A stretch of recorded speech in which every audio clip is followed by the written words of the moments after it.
Yeah, we're about ready to begin this show.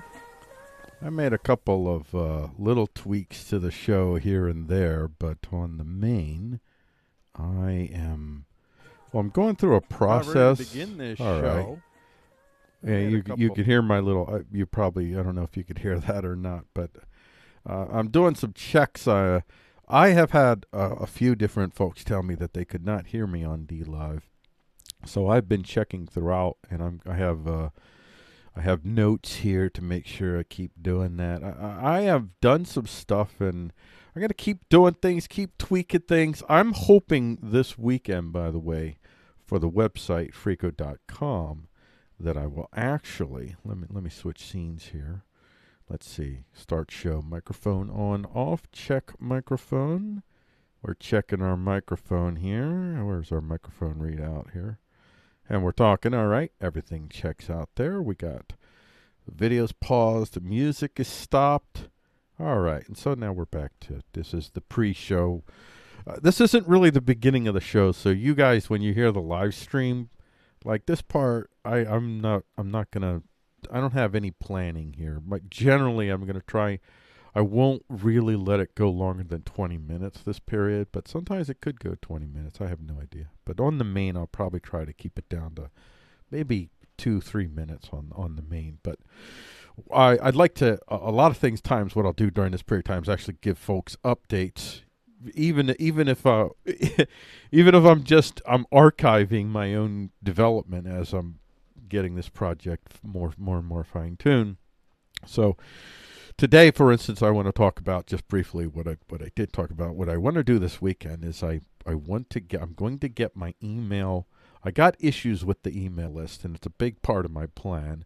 But the biggest part of my plan is actually to make sure where I put my priority when I first began this project was I wanted to concentrate on getting my content to the level where I felt like I could produce it in a pretty consistent manner at a level that I believe that I can attain. And I feel like I got plenty of tweaks and stuff to still work out, but on the main, I feel like I got a good beat on that. That's the most important thing in terms of really why I'm doing what I'm doing. It's to be able to produce the content. My hope is I can monetize the content, and I'm not doing it for the monetization. If I can monetize it, I'll try to. But on the main, what I'm really doing this project for, especially for these first few months, is for archival, for my own archives. If nothing else, I want to archive this and document this period of time. I love history, and I guess you could say I'm an amateur. I am totally an amateur historian. I'm not a professional. I haven't been trained, and I'm not a scholar. But I know a lot about history. I know a lot of surface level history, but I know it from a broad range of histories, from Chinese history in the 2nd century to the rise of Teotihuacan in the 16th, 17th, what is it, 16th? When did they rise? Now I'm confused. Maybe it's 16th century. That would be 1500s, I believe. 1400s, 1500s, somewhere around there. Anyway, I have a pretty general sense, so I do love history. I love a lot of things, so I've never really become a scholar at anything. But I got a lot of surface level knowledge on a broad range of topics. Jack of all trades, I guess, so to speak. But anyway, I really, a lot of what I'm doing is historical documentation right now. But if I can monetize it, will. So to that end, I really need to get my email thing going so I can effectively, because I am getting traffic to our site, freako.com. It's getting about 150 to 200 probably real visitors. It says about 400 or 500. There's different metrics, but my experience tells me it's really about 100, 200 real people that are coming to the site. So the site itself is starting to build. That's the most important thing, actually, is even if you're watching this, I want you to get to the site. So I don't want to go too long there. It's all I got to give myself, but it's about 10 minutes. That's about all I can afford to give you here. I got to move on. I got to get ready. So let's see. What are my notes tell me I got to do? Let's see. What's on the show? All right. So sources, title, show. Okay. So let's move into the actual show itself. We're ready to begin. So that means before we begin, everybody knows. Some of y'all need this. Warning, the material you're about to be exposed to is foreign to the minds of individuals who are limited in their capacity to understand the actual reality of power around them, just as you and everyone else alive currently are. What you're about to hear are opinions, suppositions, like gospel or scientific truths, not infallible certainties. Brace yourself for incoming opinions that could confirm or deny your preferential view of the reality of power. Brace yourself for fallible material, fallible opinions, and values reflected, but nonetheless variably firmly held. We do not apologize to anyone who knows, we do not apologize for daring to express our views and impressions of what we believe is and what we hope to see. We will keep talking so long as we are able. And now, Freako attempts to talk about the news without freaking out. Yep. Yeah, that's the plan. I mean, that's how I set this up. And I don't know if you saw some of the other notations and whatnots, but this is my attempt to break a world record. I have never gone more than 15 shows in a row since I've been doing this. More than 15 shows in a row without having a freak out during the show. Now, the last time I had a freak out, the whole show was pretty much a whole freak out. I'm talking about I lose it if I just have one freak out. I've come close a few times, but I've managed to hold on to it. So today it's going to be a little bit of a challenge for me. And let me tell you why. This is what we have to look forward to. We have, thank God, the next psychopath from North Korea is a woman. 3D printing high-tech for low-tech cost. That's a nice, juicy. I love that story. Oh, that's a nice one. That's going to help. Chairman Z pushes China-led one-world empire. That's not going to help. making cells become what we want them to become. That's good, good. The flexible code of forms living, a news poem for Gunther Grass. Well, I'll explain why it's for Gunther Grass later. It'll make sense. Virginians up in arms with Notham's assault on private American arms. Now, all of this comes to us from Freako.com, and that's where I want everybody to be because Freako.com is awesome, of course. But Freako.com is really the amalgamation, if you will, the combination of three websites: Newsalite, which is the glitz, the odd, the under the radar, the hard to believe news at a glance. Then we get Obamacare. Oh, you know what? There's Obamacare.tv, free market social engineering for the masses. And then finally we end on pioneering news, tech, science, underground news links. And these are my websites. These are the websites that I use to gather intelligence. And Pioneering News, Obamacare, and Newsalite, I get 12 stories from here that I deem Freako-type stories. I get 10 stories from here that I deem Obamacare or Freako-type stories from Obamacare. 10 stories from Newsalite that I send to Freako. 32 stories. And I assemble those 32 stories in a way that I can sing a song for you through the news. And the title of this song today, on this date, which is Thursday, April 3rd, I'm sorry, this is wrong. This is supposed to be, it's Wednesday, April 29th, 2020. I'll fix that later. Let me tell you the title of the song. Are FEMtators better than DICtators? That's the name of the song that I'm going to be singing for you today. But let me take a brief little, I'll be very brief here, commentary on one thing that I don't have the system yet in place, the checks for this. I'm building my methodologies for quality checks and stuff and doing stuff. As I grow along, my system gets more complex.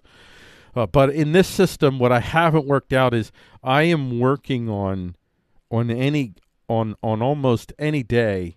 I am working on today's day stuff and tomorrow's day stuff. I have written and or prepared everything for the show tomorrow except for the dialectical and the news poem. I usually save those to write toward the end of the day. I think about those things for a while before I try to write on them.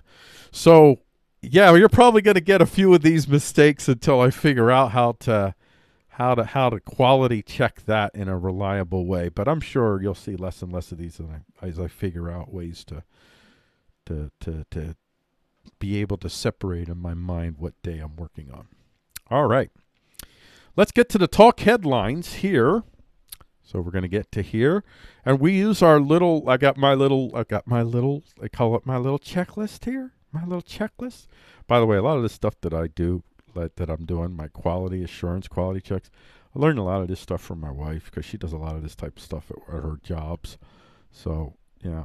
Shout out to the wife and her quality assurance and quality checks and whatnots. It's helping me tighten the ship, ladies and gentlemen. It's about tightening the ship, but that's what it's about. So this is Talk Headlines. Speaking of tightening the ship, let's get to the show. So we've got our check microphone on. We got our everything is set. We got our recording ready. All right, here we go.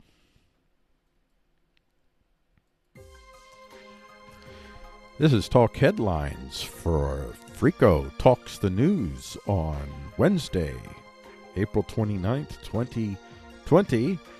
My name is Freako for Freako.com, and the top headline today is, thank God the next psychopath from North Korea is a woman! Yay! Yay! Yay! Slay girl, literally. Slay girl, literally. I should just play that on a loop. Slay girl, literally. That's the way it should be sung out, ladies and gentlemen, right there. You know, let me tell you something. I don't know how all my music keeps getting louder. Stop that. But I got it corrected. We are talking about the glamorous lady killer, Kim Yo-jong. She's going to have a cult following. She already does. She is the femme fatale, ladies and gentlemen, the dom. The femdom. Look at her. Strong female role model. Yeah. Let me read this. This is an excerpt from the Federalist. Federalist is conservative. They're I wouldn't classify them as being what I would call specifically right wing. I would say they do have a couple right wing kind of articles now and then, but on the main they're a more tempered site, at least as I've come across them, and I come across them a lot because that's what I do. I do this stuff. Elites tout North Korean dictator successor as progress for feminism. If Kim Jong-un did pass away, his sister Kim Yo-jong, man, that's just... Wait, Kim Jong-un, Kim Yo-jong. So I guess Kim Jong-un is son of, and then she's daughter of. Is that how that works? Except in this case, the Jong comes first, and they, Jong-un Yo-jong, Jong-un Yo-jong, there you go, Jong-un Yo-jong. Yeah, that typed together would look really cool.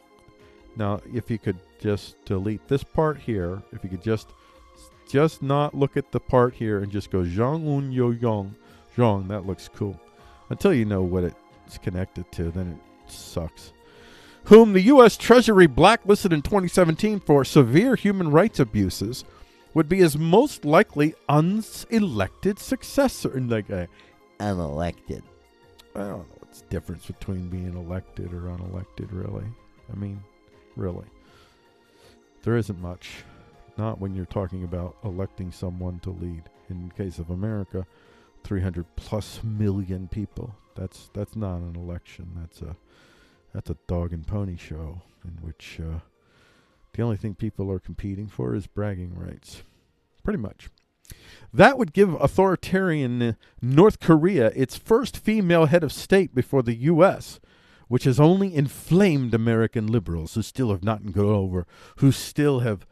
Oh, come on, man. I just talked you up, Federalist, and this isn't high-level writing here. That would give authoritarian North Korea its first female head of state before the U.S., which has only inflamed American liberals who still have not gotten over the 26th election. Oh, my gosh. Come on. That's a poorly written sentence. Come on. That's... Listen, I don't want to... I'm not totally up on all the grammars, languages, and particulars and what the rules are, so I could be wrong here. But I'm pretty sure this is not a complete sentence. And see, I do things like this. I do weird things. I write if you read my writings on my website, I play around. I even have news poems. I write poems. And sometimes, even in my articles, I kind of get little poetic little things here and there. I just throw in. I'm random. You can see that consistently. But this is supposed to be an article in the Federalist. Federalist, thoughtful, deliberative, not given to hyperbolic, emotional, simpleton talk. This is not quite crayon language, but it's real close.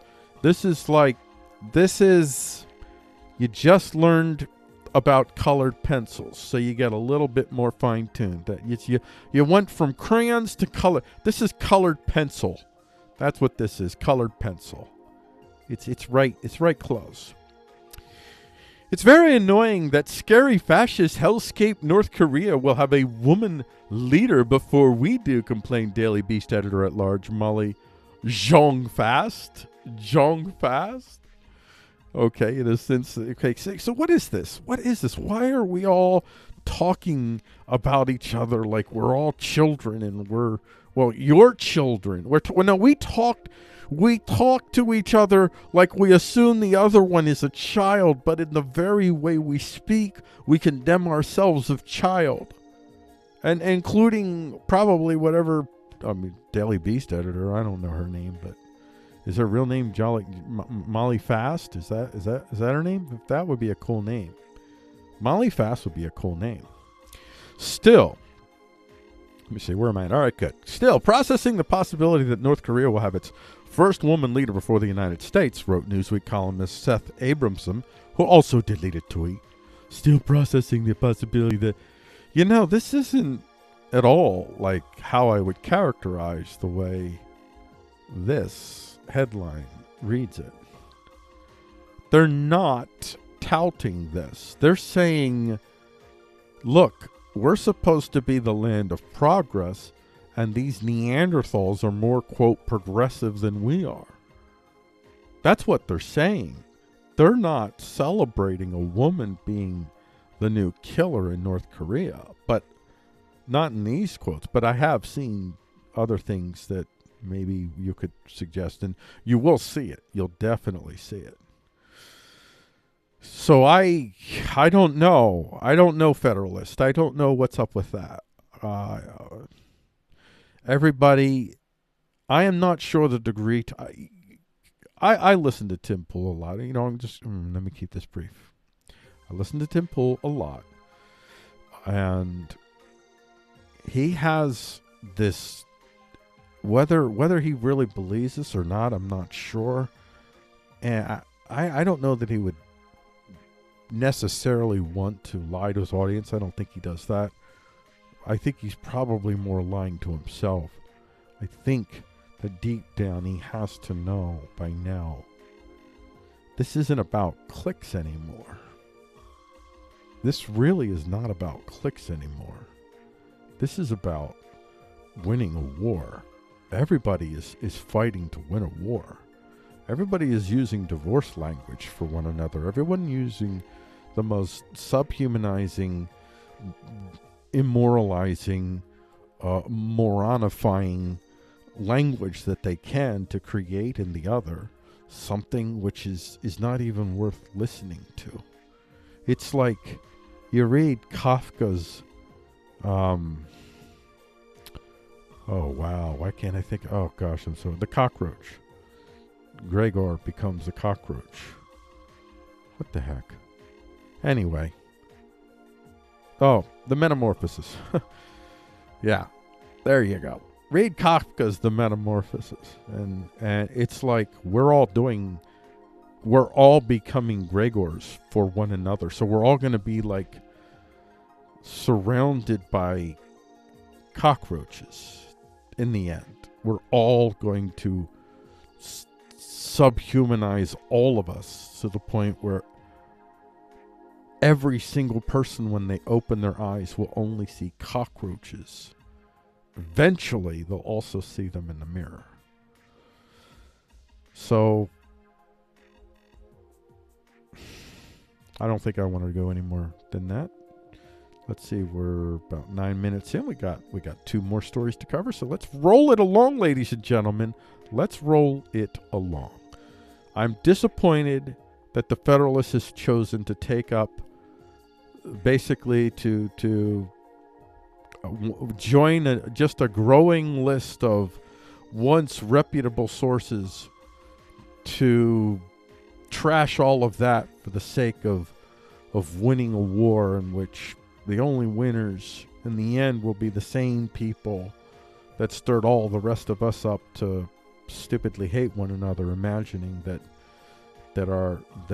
we're the only ones that are not the cockroaches. Pay everyone all the time during Coronaville, says Pelosi.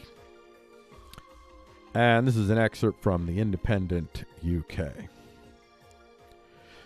Pelosi says minimum guaranteed income across U.S. worthy of attention because of pandemic. House Speaker Nancy Pelosi has suggested a guaranteed minimum income for U.S. residents to help give relief to those affected by the coronavirus pandemic. During an appearance on MSNBC on Monday, she's Mrs. Pelosi, I guess. No, if I say Mrs. Pelosi, it demeans my status. said that different relief options need to be discussed and suggested minimal income as an idea. Let's see what works, what is operational, and what needs attention, she said. Others have suggested a minimum income, a guaranteed income for people. Is that worthy of attention now? Perhaps so, Ms. Pelosi added. Earlier this month, stimulus checks were sent to millions of Americans who have been affected by the coronavirus crisis as part of the stimulus bill. Yes, I had to read this story with that kind of sarcastic everything, because if I didn't, you know what would have happened today if I didn't? You know what would have happened today if I didn't? I would have not been able to achieve day 16. I don't know what y'all, within the frameworks of nation statism, what y'all will ultimately decide as far as how to deal with whatever reality you imagine there is, but this whole notion of human beings, a small number of human beings, 400 and some odd human beings, that's it, 400 and some odd human beings. That means each one of those human beings is in and I understand the Senate and the representatives are different, but just take just the whole aggregates, just 400 and some human beings that get to sit down and decide how to fundamentally redesign the next few decades of all of our lives, how to set the parameters, the rules of engagement for the next some odd years. And when do you move to make these changes? You move when you've given everyone orders to stay in their homes. I don't know that these people understand that anything that they do during this period of time that's transformational has no legitimacy. None. No American should give it legitimacy. I'm not saying you rebel against your government, because you are the government. So we are the government, whether we want to be or not. So there's no physical rebellion from the quote unquote government that will get this done. And if you listen to this show, you'll see that there are all kinds of answers. What we need to do is we need to be Prometheans first and foremost, and Prometheans that take fires and go out and build with the fires and show other people how to build with the fires, the Promethean fires set across the land. You don't need bombs, you need 3D printers, you need encrypted currencies, you need aquaponics, vertical farming. These are the things you need.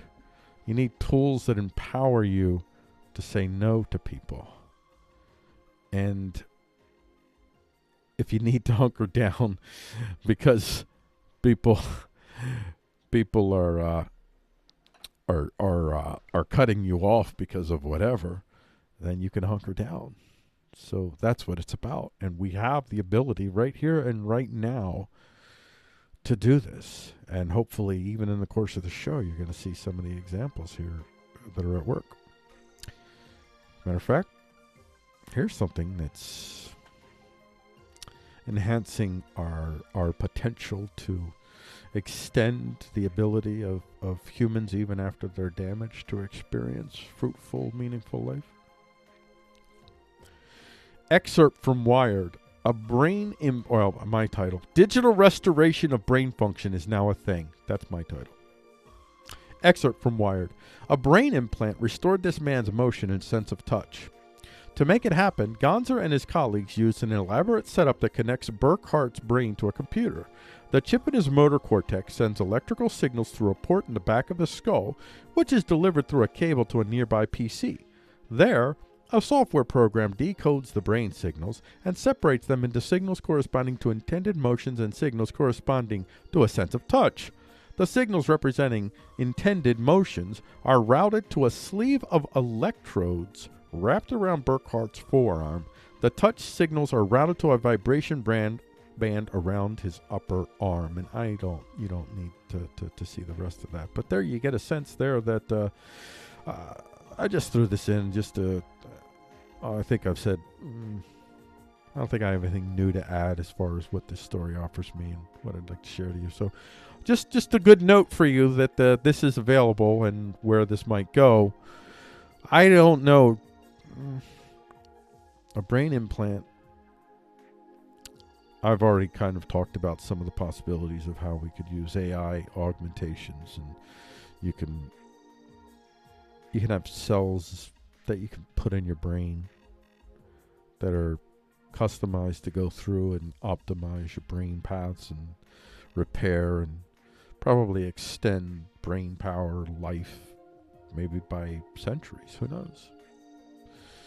The future is pretty awesome. And again, it's awesome if it's democratized, if it's Prometheanized, if you will.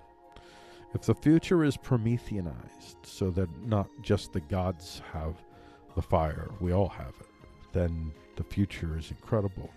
And the amount of I can't even fathom the type of renaissance that human beings as a whole will experience if the vast majority of humans have the capacity, the resources to spend the bulk of their human lives exploring their own understanding, their own paths, their own relationships, rather than grinding themselves down to dust in actions that regularly require the vast majority of us to commit some form of fraud against our fellow citizens in the name of, well, you got to make a living.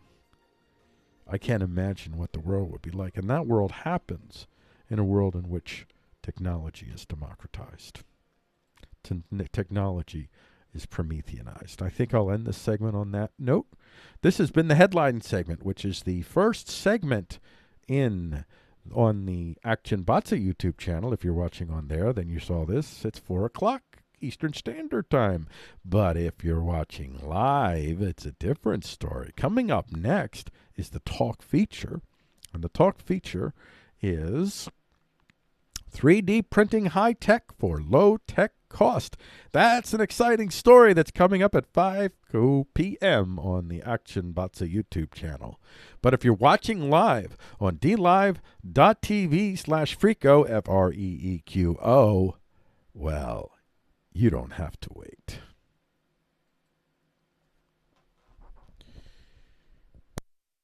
Alrighty, so I did that, and everything went smooth. You know, I forgot to mention, I should mention, look what I got, everybody, just to let you know, there it is. Hello Kitty. Hello Kitty is back in the Hazay. This is the official water cup of Freako Talks the News. Hello Kitty. Not a sponsor. I don't actually take any sponsorships at all. I won't say I never will, but it is highly, highly doubtful. Let me take a sip real quick, because my throat feels a little hot.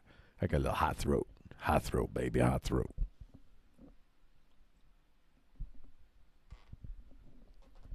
Oh, by the way, I want to mention to y'all that y'all should try to tune into the D Lives tonight. We'll see what happens, but I most likely will be doing another DJ Freako music hour. I take a mix of songs, a couple new songs, couple recent songs, couple older songs, couple really older songs, and 10 to 12 songs, about an hour or so, and I do a little commentary in between. Nothing too much, but tune in tonight for that. I don't know. I think I'll do it. I'm not committed to regularly doing it yet, but I probably will do it tonight. If I don't, I don't, but I might. I probably will. I've done it 2 nights in a row. So you have that to look forward to. So let's get ready for our next segment. And that is the feature. Let's get her on up here. Let's get everything queued up. You know, I think I'm going to do I forgot to do the email promo. Well, I did remember, but when I remembered, it was, I had gone past a point. I did not want to do the promo at the end of the segment, because I like ending the segments with that. But if you're watching on D-Live, you don't have to wait thing. I like that. I didn't want to interrupt that flow, so I skipped it. I skipped it for you. You, the people. That's why I do what I do. I do it for you, the people. I am magnanimous.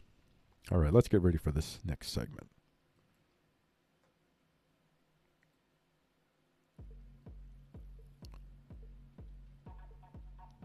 All right.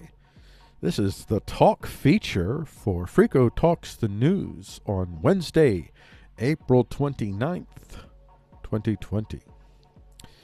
Our talk feature for today is 3D printing high-tech for low-tech cost. And be sure to get on over to frico.com/daily and enter your big fatty emails right into this little slot here there, and then you submit. You submit. No, it says subscribe. It should say submit. I don't want anybody to really submit, but I do. And then you get on the email list.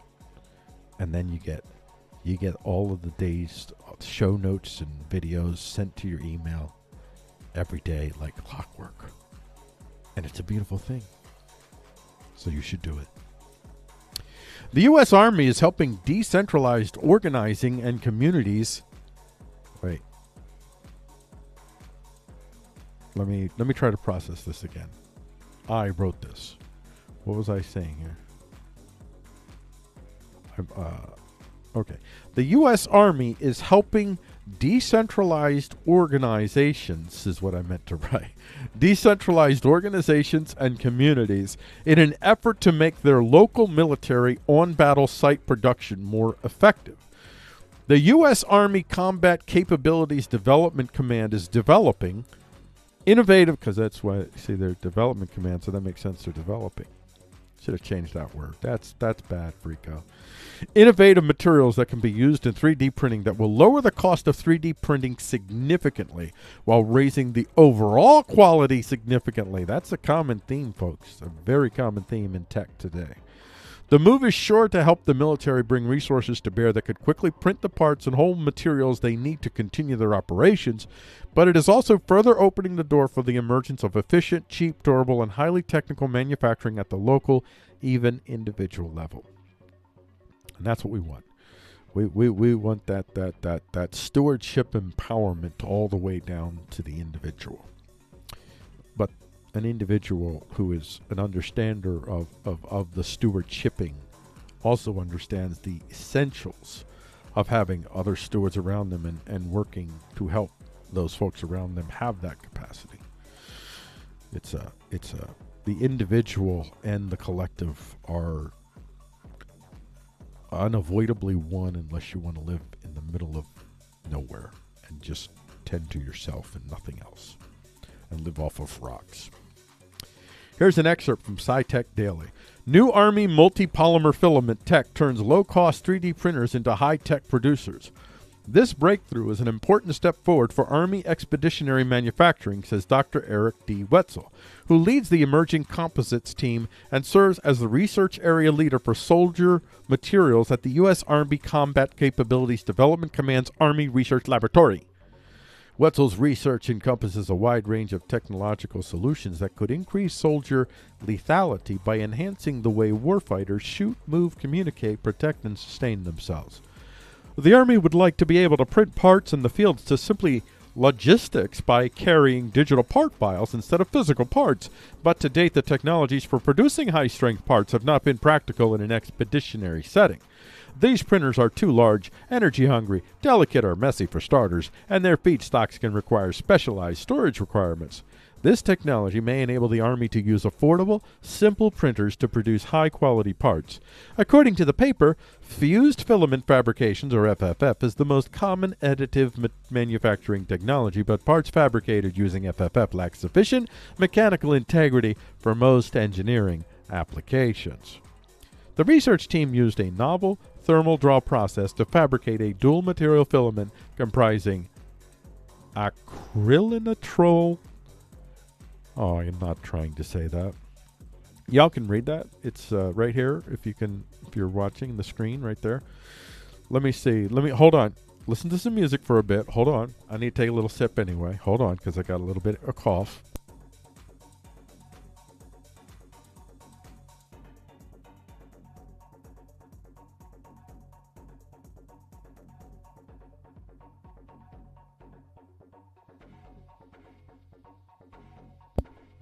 acrylonitrile butadiene styrene. Acrylonitrile butadiene by. I'm not sure about the butadiene. Butadiene. Acrylonitrile butadiene styrene. There you go. That is a really. If you could get that down, I want that to be my new name. No, not the styrene. Screw you. I don't care about you. I just want yunses. But I want to switch it. I want to be butadiene acrylonitrile. I want to be butadiene acrylonitrile. I want to be butadiene. You know what? I'm going to save that name. Hold on. And you know what? I've created this little thing where I can actually now take like real quick cut and paste to write a note or something. So I am going to keep this name and use it. I am going to create this character. I have no idea what this character is going to be like, but Frico will have a friend soon. And the name is going to be butadiene acrylonitrile. I'll get it down. Don't worry. I will get it down. There, you guys, you ladies and gentlemen, you were here for the birth of butadiene. I got butadiene down. I get butadiene. I'm still working on acrylonitrile.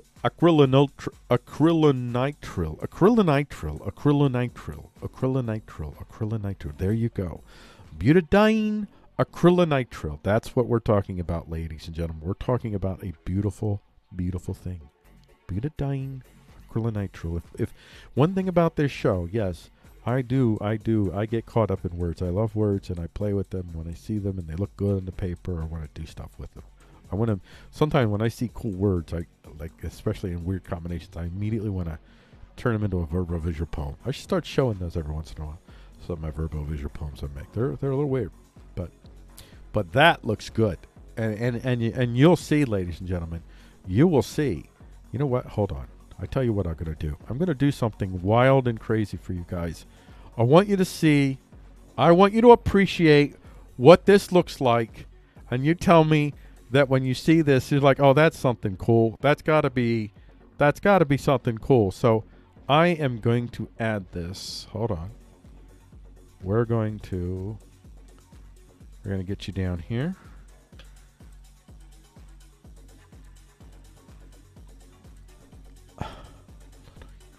Let's see. Okay, here we go. Ready? Let me. I'll keep it white. I can just keep it white. Let's see how this works. Oh, I'm gonna have to darken it. I know what I'm gonna do. Hold on. Here we go. Right there. Let's do this one more time. We're gonna make this black. This matters, folks. This is part of what I do. Now you tell me, does that not look cool? That looks cool. Does that not? That is a cool looking. That looks cool visually. And I don't know who this person is yet, but I'm going to find out what those things, their etymological roots and whatnots, and see if that tells me a story. And if it doesn't, then I'll just have to go with whatever's in my head. All right. I just, all right. I don't know. I thought that was a divergence that was worth the divergence. This thing, it doesn't really give you a lot of information, even in the article specifically about it. It's just basically in general, like this, that what the multipolymer filament now offers. That it's a cheap material that can be created by, I guess, lighter, nimbler, less power demanding 3D printers. The other parts of that is I've talked about in many places, all the ways in which the power sourcing is being improved. The story I just covered yesterday of these nano coil things that they're compressed, and then as they unfold, it's stored mechanical energy storage is basically what it is.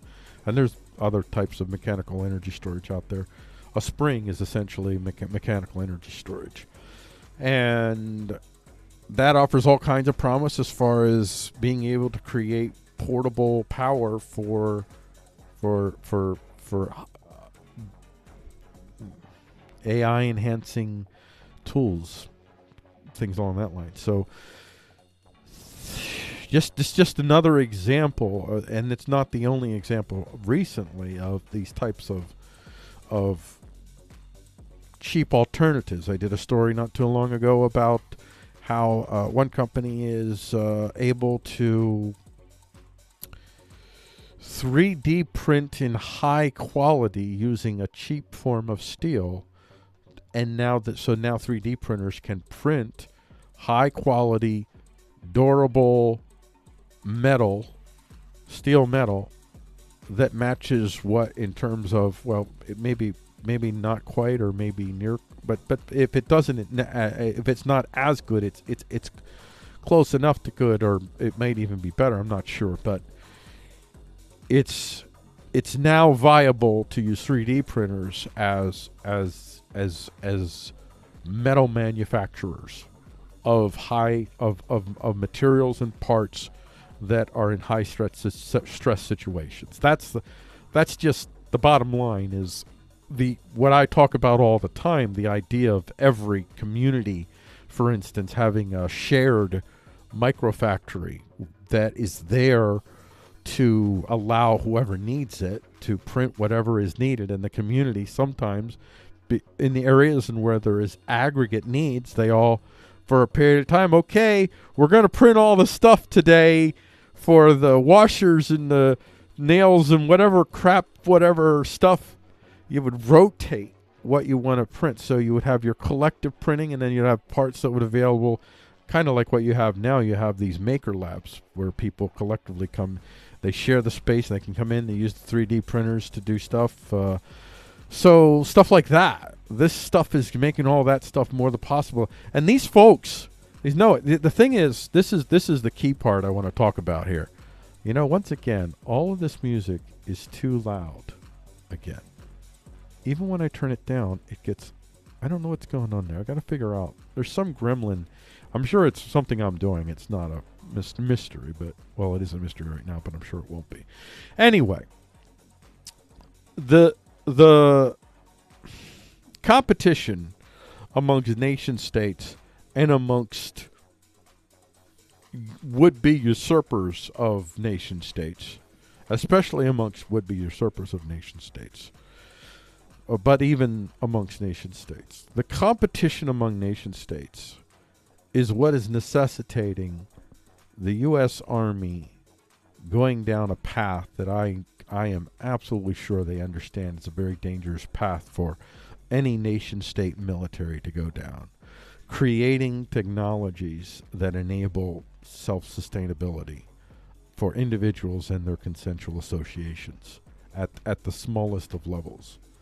I envision times where you may have, all across America at first, there will be communities, 20,000 to 50,000 people that are in these newly built communities that are designed in ways to, I guess, put human beings in a more consensual mindset, I'll just say.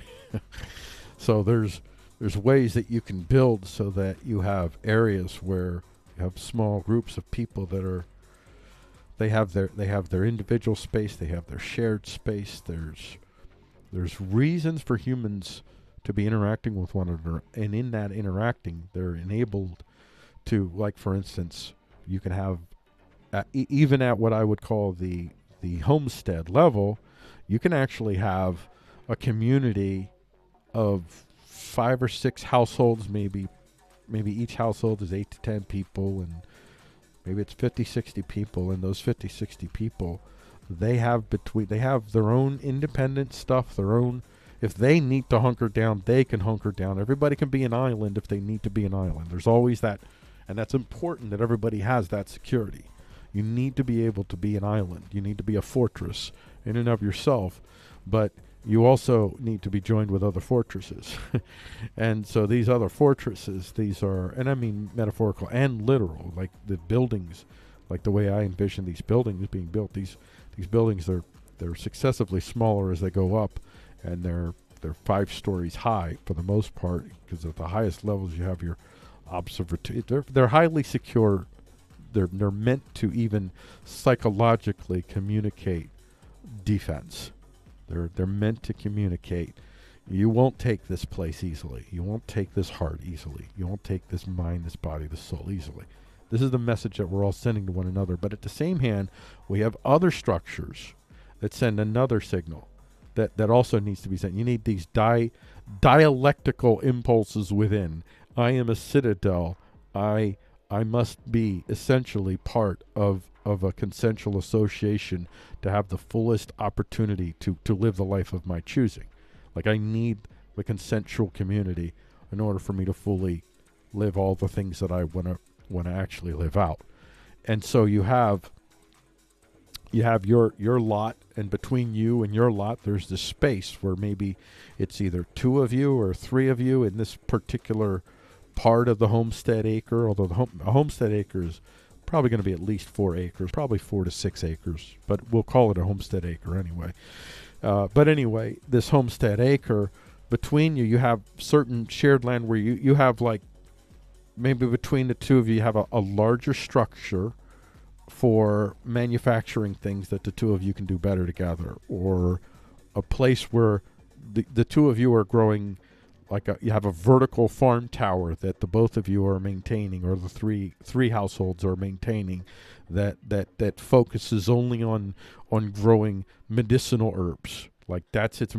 We're all going to make sure that we got all our medicinals taken care of. Whatever it might be different. The space will be designed into the structures, into the layouts. What people do with those spaces, how they come to that, what their particular consensual exchange is, will be up to them. But this type of technology enables these types of things to happen. This is, I guess, if I ask people to do a magic bunny land, it's an exercise that's intended to help you root, to figure out what your real core preferences really are. And once you figure that out, sometimes it helps you come to be aware of basically just how you are limited in the choices that you've made in pursuing those core preferences.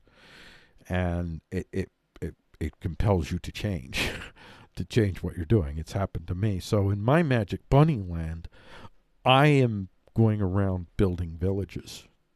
That's what I do for the rest of my life. I plant villages all around the world that have this type of modeling. I even if I don't necessarily design them, although I probably want to design some, probably the first few, I'm there to help others design and giving them the layouts, how to structure these in ways that you have that. You have to have structures that allow for... Everyone needs to be a citadelian. That's what I want. I don't want to get rid of the citadelian class. I want everybody to be a citadelian. And you could be a citadelian in part by yourself. You could be a citadelian amongst your homestead acre. You could be a citadelian amongst your... You can have layers of citadelian power that keeps checking the ability of psychos to consolidate power and start to build these massive structures once again that suck all of the life and energy and resources out of the land and put it in the hands of the few over and over. And it doesn't matter. It's not economic theory that will do a darn thing. It's not at all about economic theory, just so you know. You can just abandon trying to understand economics. I'm just going to say that. And now I'm being a bit hyperbolic, but you just abandon it. All you have to understand is the blood and bone reality of power. That's at the heart of everything. Everything begins with who controls the violence. And when you understand who controls the violence and how, then you could begin to dismantle and rebuild something that isn't based so fundamentally upon an assumption of the right to violence that only a very small class has. A very small class.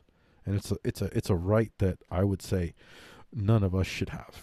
Least of all them. They've clearly demonstrated. They've had thousands of years to prove their model correct. And they keep producing murder and rape and pillage and plunder. They just keep doing it. And there are ways that we humans can live. We can even have an identity. We can have a nation that is America. We can have a confederal union, but there wouldn't be 50 states. And we might not include Alaska anymore. It might not include Hawaii. Maybe it will. It depends on them, but it may or may not. Maybe it'll include Canada in the end. Maybe it won't. I don't know. But there can be a United States of America. It will be a confederal union. But it will be a confederal union not comprised of 50 states or 48 states if it's just the continentals. It will be comprised of 3,000 states, if you even want to call them that. Consensual confederal unions in and of themselves, where the first and foremost political organization is the homestead, yeah. Anyway, those are some of my ideas, and hopefully, I'll continue to share them as the show goes along. But this tool right here, this enhances all of the capacity for these dreams that I've had. I've had these fantasies, whatever you want to call them. I've had these thoughts in one way, shape, or form. I really, really fundamentally formed them. Everything I'm talking to you about is not new for me. This is 2003 is when I really began to talk about the idea of these types of villages that I have envisioned in my head that would... I understand myself better now than I did then. I'll just say that. I understood what I was getting at. I lost my way during a period of time. From 2003 to 2007, I was honed in. And then around 2007, I drifted, and wow, I in a lot of ways, certainly politically, politically I regressed tremendously in my knowledge and my understanding and the depth of the level that I was working at. I went to the surface level. And I stayed there for too long. That's how I'm going to end this segment. This has been the feature segment on Frico Talks the News, which is we air our segments on the YouTube Action Bots YouTube channel. We're up to 98 subs. I need 2 more subs to get that 100. Come on, folks, throw a dog a bone. We appear at 5 o'clock on this channel for this particular segment. Coming up at 6 p.m. is the last segment of the first half of the show, and that's the Talk Focus. The Talk Focus is Chairman Z pushes China-led one world empire. And before that comes up, don't forget to tip your newser. You go to frico.com/tips, and you can... Or just go to Frico.com and you'll find that button in a couple different places. And send me your money because you know you want to. Because I'm Frico. Right? So you have to wait till 6 o'clock to hear the focus. But if you're on dlive.tv/Frico, FREEQO, you don't have to wait. All right, I did a little bit different there because I felt like I needed to go to that. Usually I don't switch to the close-up scenes when I'm in the... oh, we did turn the music off. Good. Oh, no, I didn't. That's right. Let me get to the feature here. Yep, that's it. Got to turn the light off. Can't leave the light on here. Whew. All righty. Let me take a Hello Kitty break. Ladies and gentlemen, Hello Kitty break. That's what it's about right there. It's all about Hello Kitty. At least on this show it is.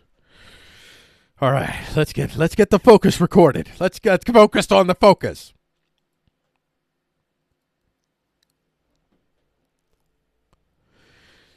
This is the focus for Frico Talks the News on Wednesday, April 29th, 2020. I am Frico with Frico.com, and our top focus is Chairman Z pushes China-led one world empire.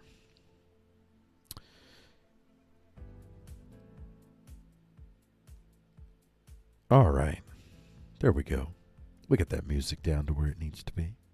Chairman Z is touting the need for nation-staters to be less nation-statey in an effort to continue to encourage the, quote, liberal, unquote, West.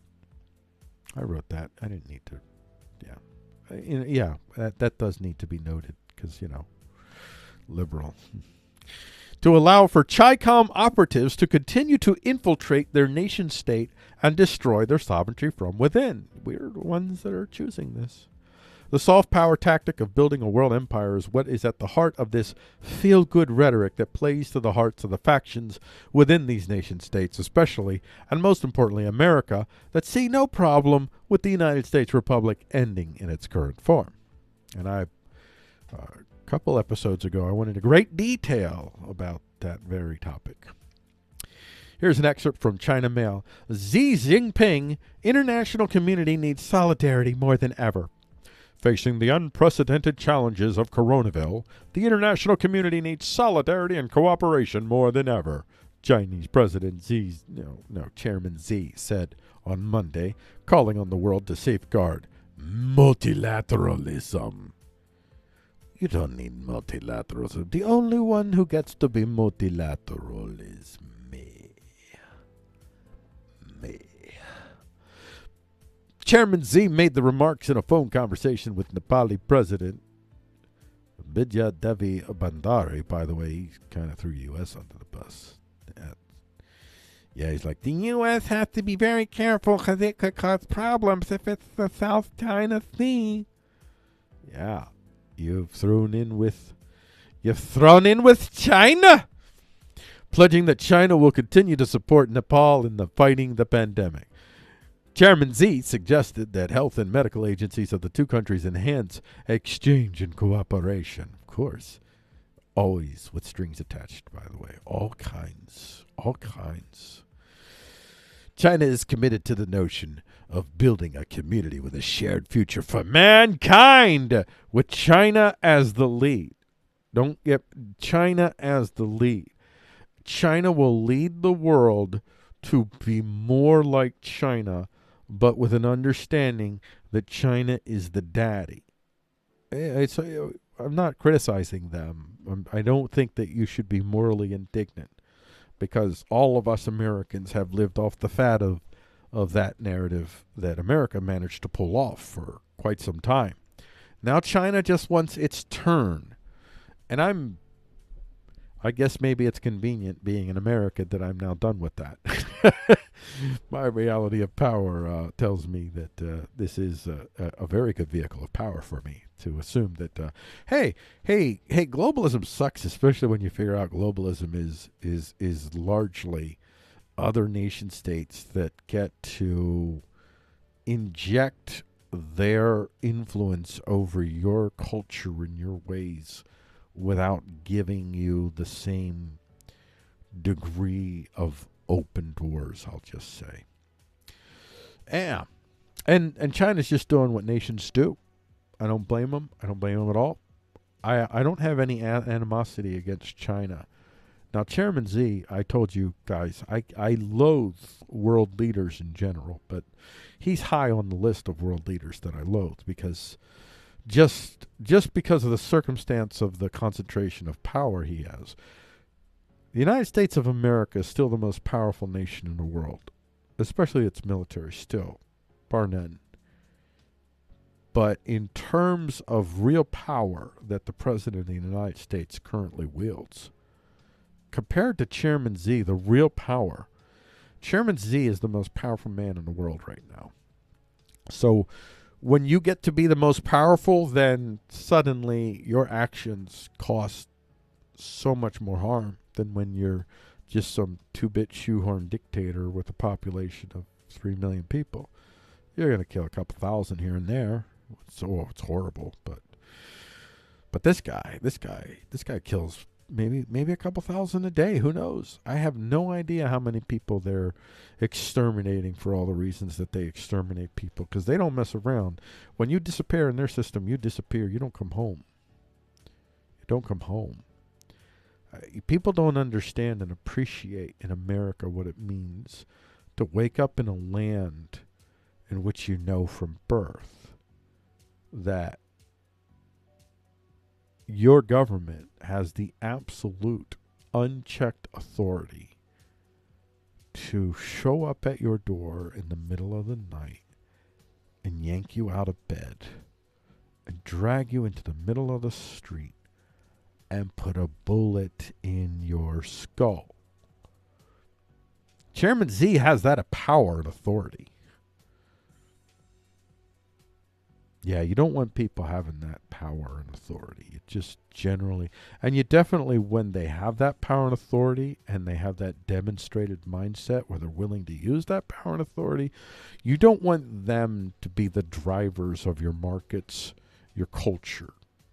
You're going to end up vassals of the emperor of the world.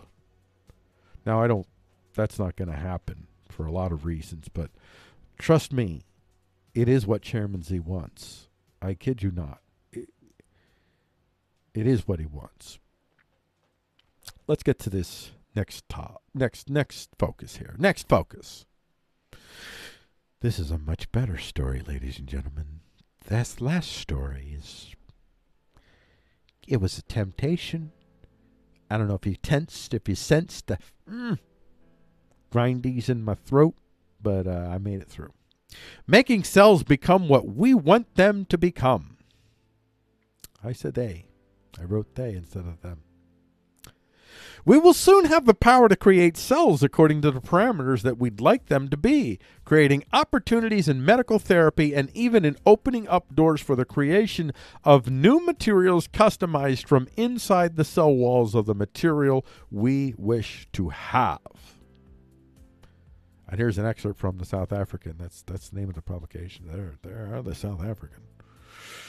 Turning cells into mini factories for materials. In our most recent work, published in Matter, we used photosynthetic cyanobacteria to help us grow a structural building material, and we kept it alive. Similar to algae, cyanobacteria are green microorganisms found throughout the environment, but best known for growing on the walls in your fish tank.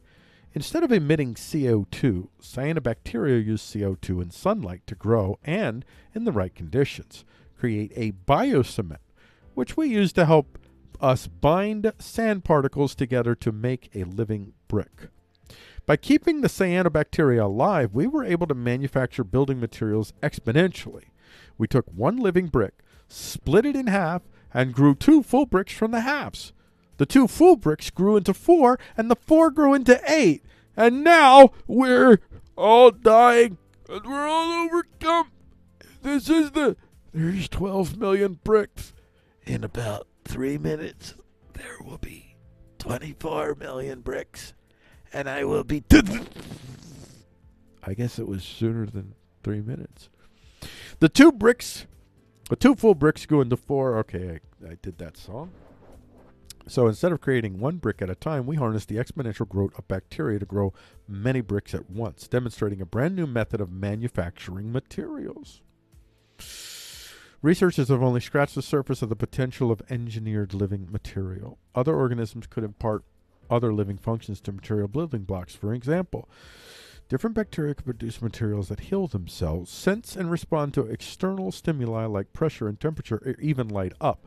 If nature can do it, living materials can be engineered to do it too. And dudes, okay, so this is going to be my dream then, okay? This is my dream. And now we can also create living materials that have the little, we can create living materials that in coordination with one another also produce the types of energies that we need to supply other living materials. We could have, in the end, a suit that we put on, and it goes on, and then it doesn't really absorb into the body, but the body kind of gets absorbed into it, sort of, but not.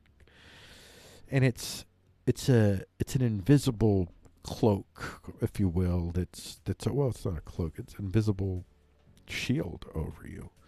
You look exactly the same, but you have this material over you, and you have to change the material. I don't know how often you might have to change the material. Maybe, for the most part, you could do everything in it.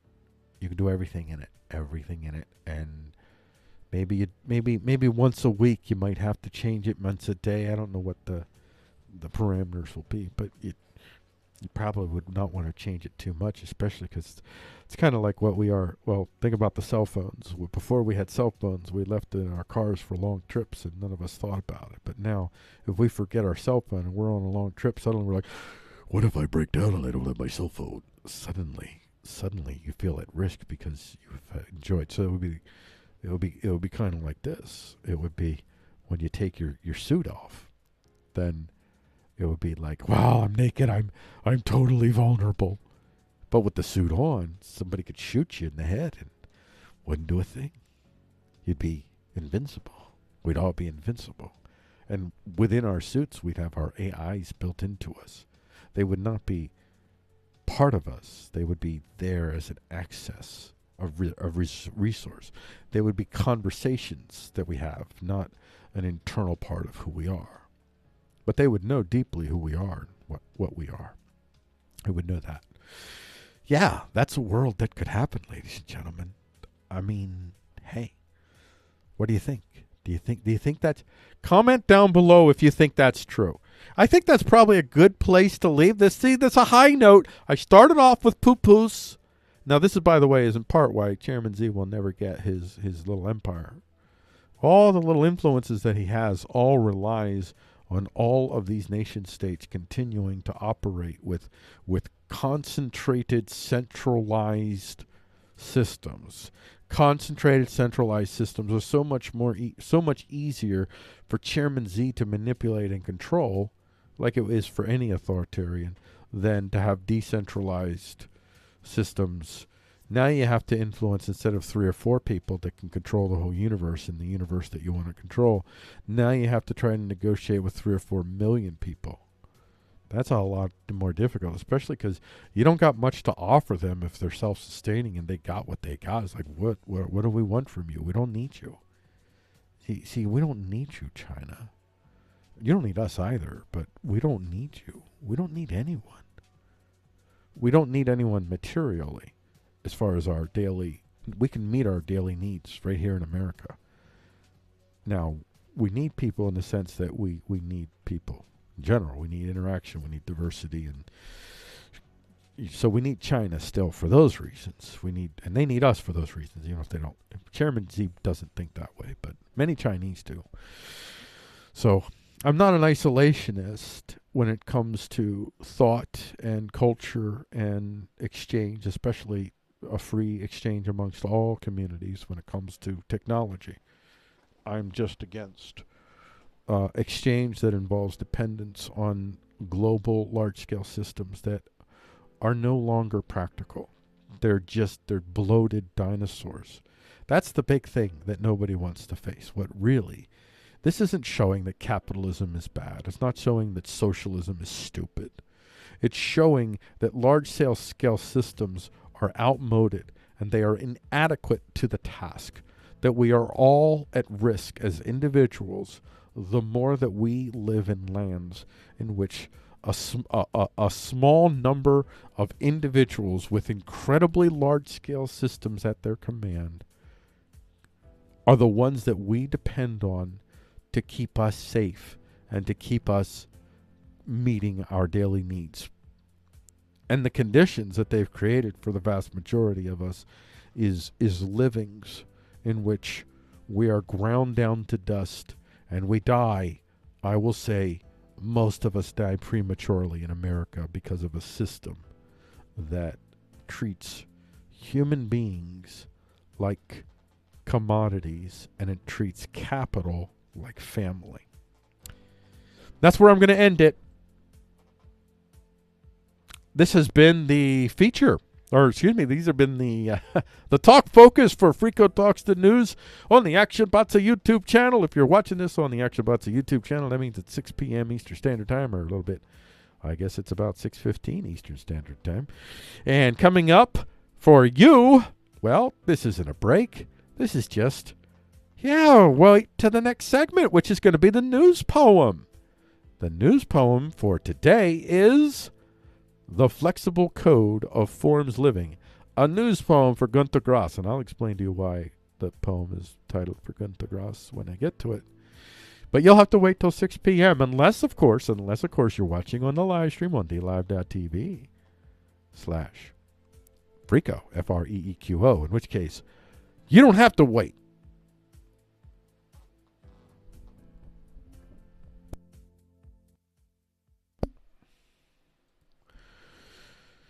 I made it through the rain, kept myself protected. I unironically love Barry Manilow, just to let you know. Barry Manilow. Oh, Mandy, well, you came and you gave without giving, but you're going again. Oh, I don't know the words. I sort of know the words, which is terrible. Shut up.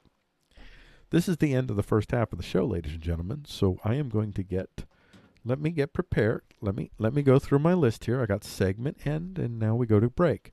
When I go to break, I'm going to make sure the microphone is on off when I get to it. I'm going to start video, start music. All right, get the video first to get the video lined up. And we're going to get ready for the stream intermission ready. Let me go here. We got this combobulated there. We got this ready. We're ready to hit the love overwhelms me button. So let's go on break. I will return in about 3 or 4 minutes. Take a little break and do what I got to do to get through the second half of this glorious show. Love overwhelmed me. Love overwhelmed me.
Love overwhelmed me.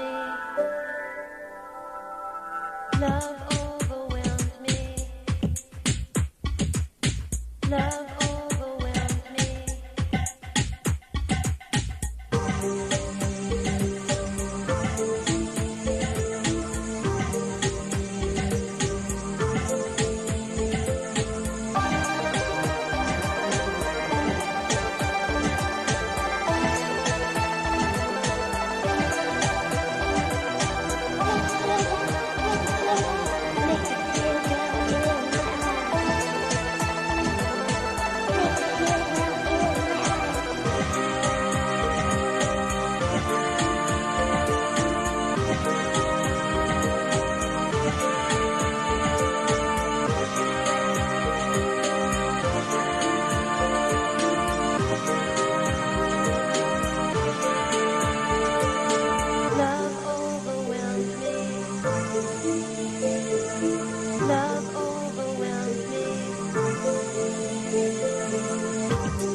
Love overwhelmed me.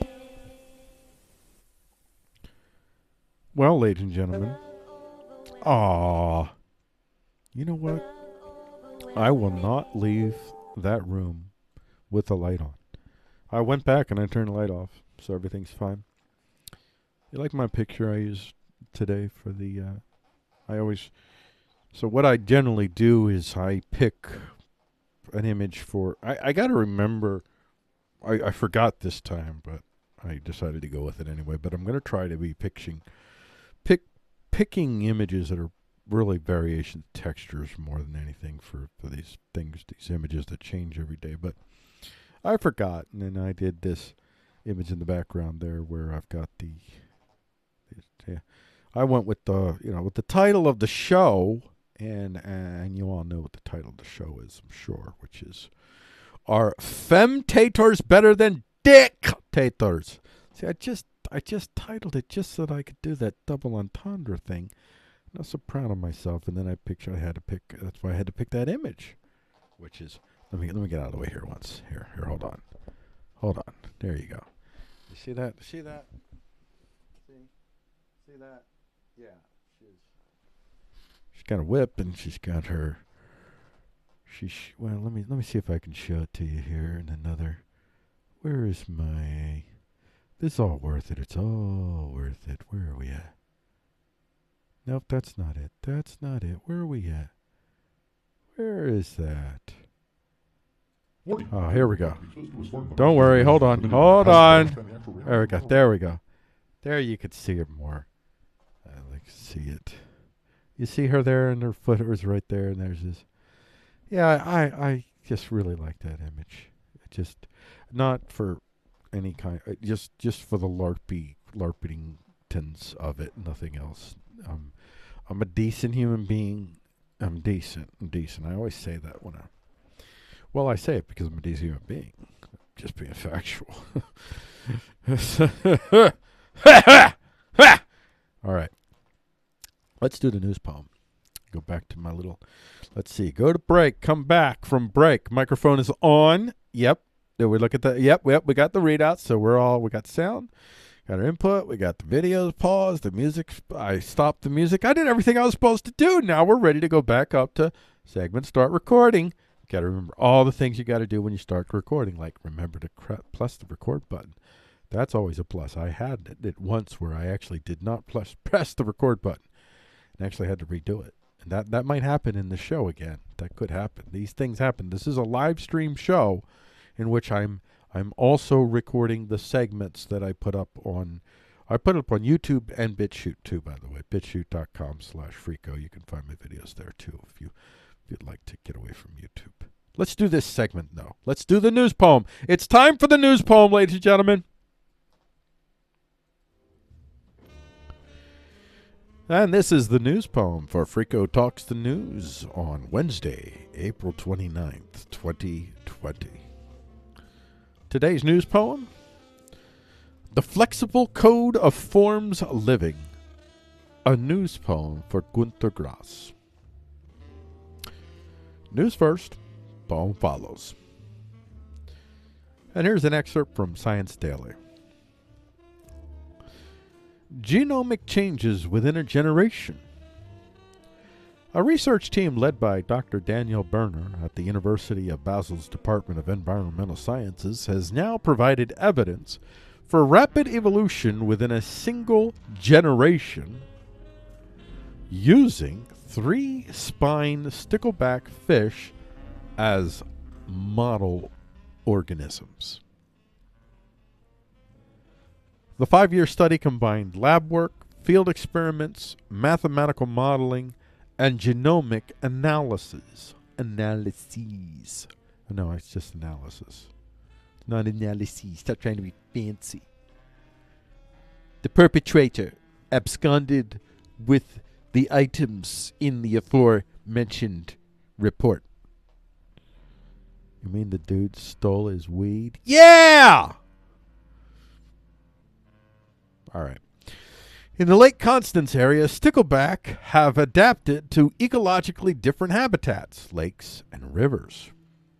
To examine how quickly adaptation occurs across the genome, lake and river-dwelling fish were crossed in the laboratory over several generations. The genomes of the two ecotypes were thus mixed, resulting in a genetically diverse experimental population. In a second step, the researchers released thousands of these experimental fish into a natural river habitat without resident stickleback, exposing them to natural selection.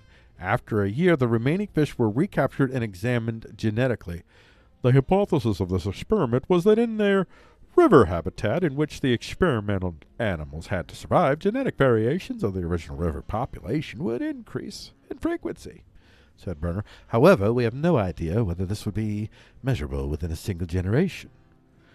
And the results supported the hypotheses on average. Hypothesis, there you go with your analyses or hypotheses.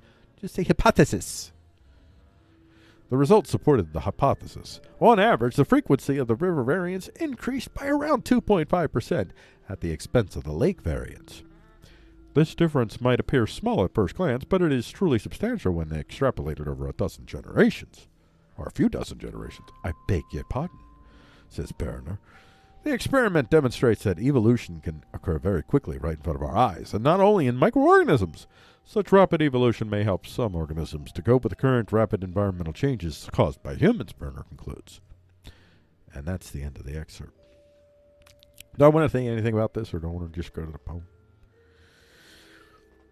I think that my theory regarding the nature of evolution is the degree to which organisms change is simply dependent upon the capacity for divergences to survive, and that there are circumstances where there can be considerable variations that can yet survive with ease after, and thus have chances to perpetuate the species, their version of it, so to speak. So you could see in times, you could have the Precambrian area, for instance. Maybe there was some circumstances in which all these variations that kept spitting out, for some reason, that the death rate was significantly lower than it is right now. Human beings are entering into a state. I just talked about that story above where you have human beings who may have brain damage. What about human beings that are, this is dealing with people who get brain damage and restoring what they lost, or just getting close to it. And then what about on the other side, if people who are born with significant impediments can actually have them, well, they can be enhanced. If you could take a person who's born with Down syndrome, for instance, and you could use this technology to suddenly, whatever it is about them, the Down syndromes, there may be advantages, subjectively speaking, I guess, to whatever we call Down syndrome, that variation of the species. Whereas before, that variation of species died right away, for the most part. Many instances dashed to the rocks. Even in our society, we still have a lot of people that get checked for people with Down syndrome and terminate those human beings before they're born. So it's still kind of going on, but still there's a lot more folks that are born and living lives with Down syndrome and interacting with humanity. And the dynamic of how that works out, well, I guess we don't know. But my guess is that if humanity has situations in which variations have the greatest opportunity. Look at Stephen Hawking. Stephen Hawking got to sustain himself for significantly longer periods of time than he ever would have if he was born in 1800. So he got to continue to contribute. That's significant that we can do this for human beings. And it also means we're going to have more variations where our evolution will speed up in those circumstances. And I think that what they can't tell from this is what they can tell from this is, hey, evolution, it's possible for evolution to really go along at rocket speed, way faster than we thought it was. But they're going to have to now look at it in other areas with other species and other circumstances. Maybe even if they could test these species and put them in different circumstances where variations had less chance to live or something. Maybe this, I don't know.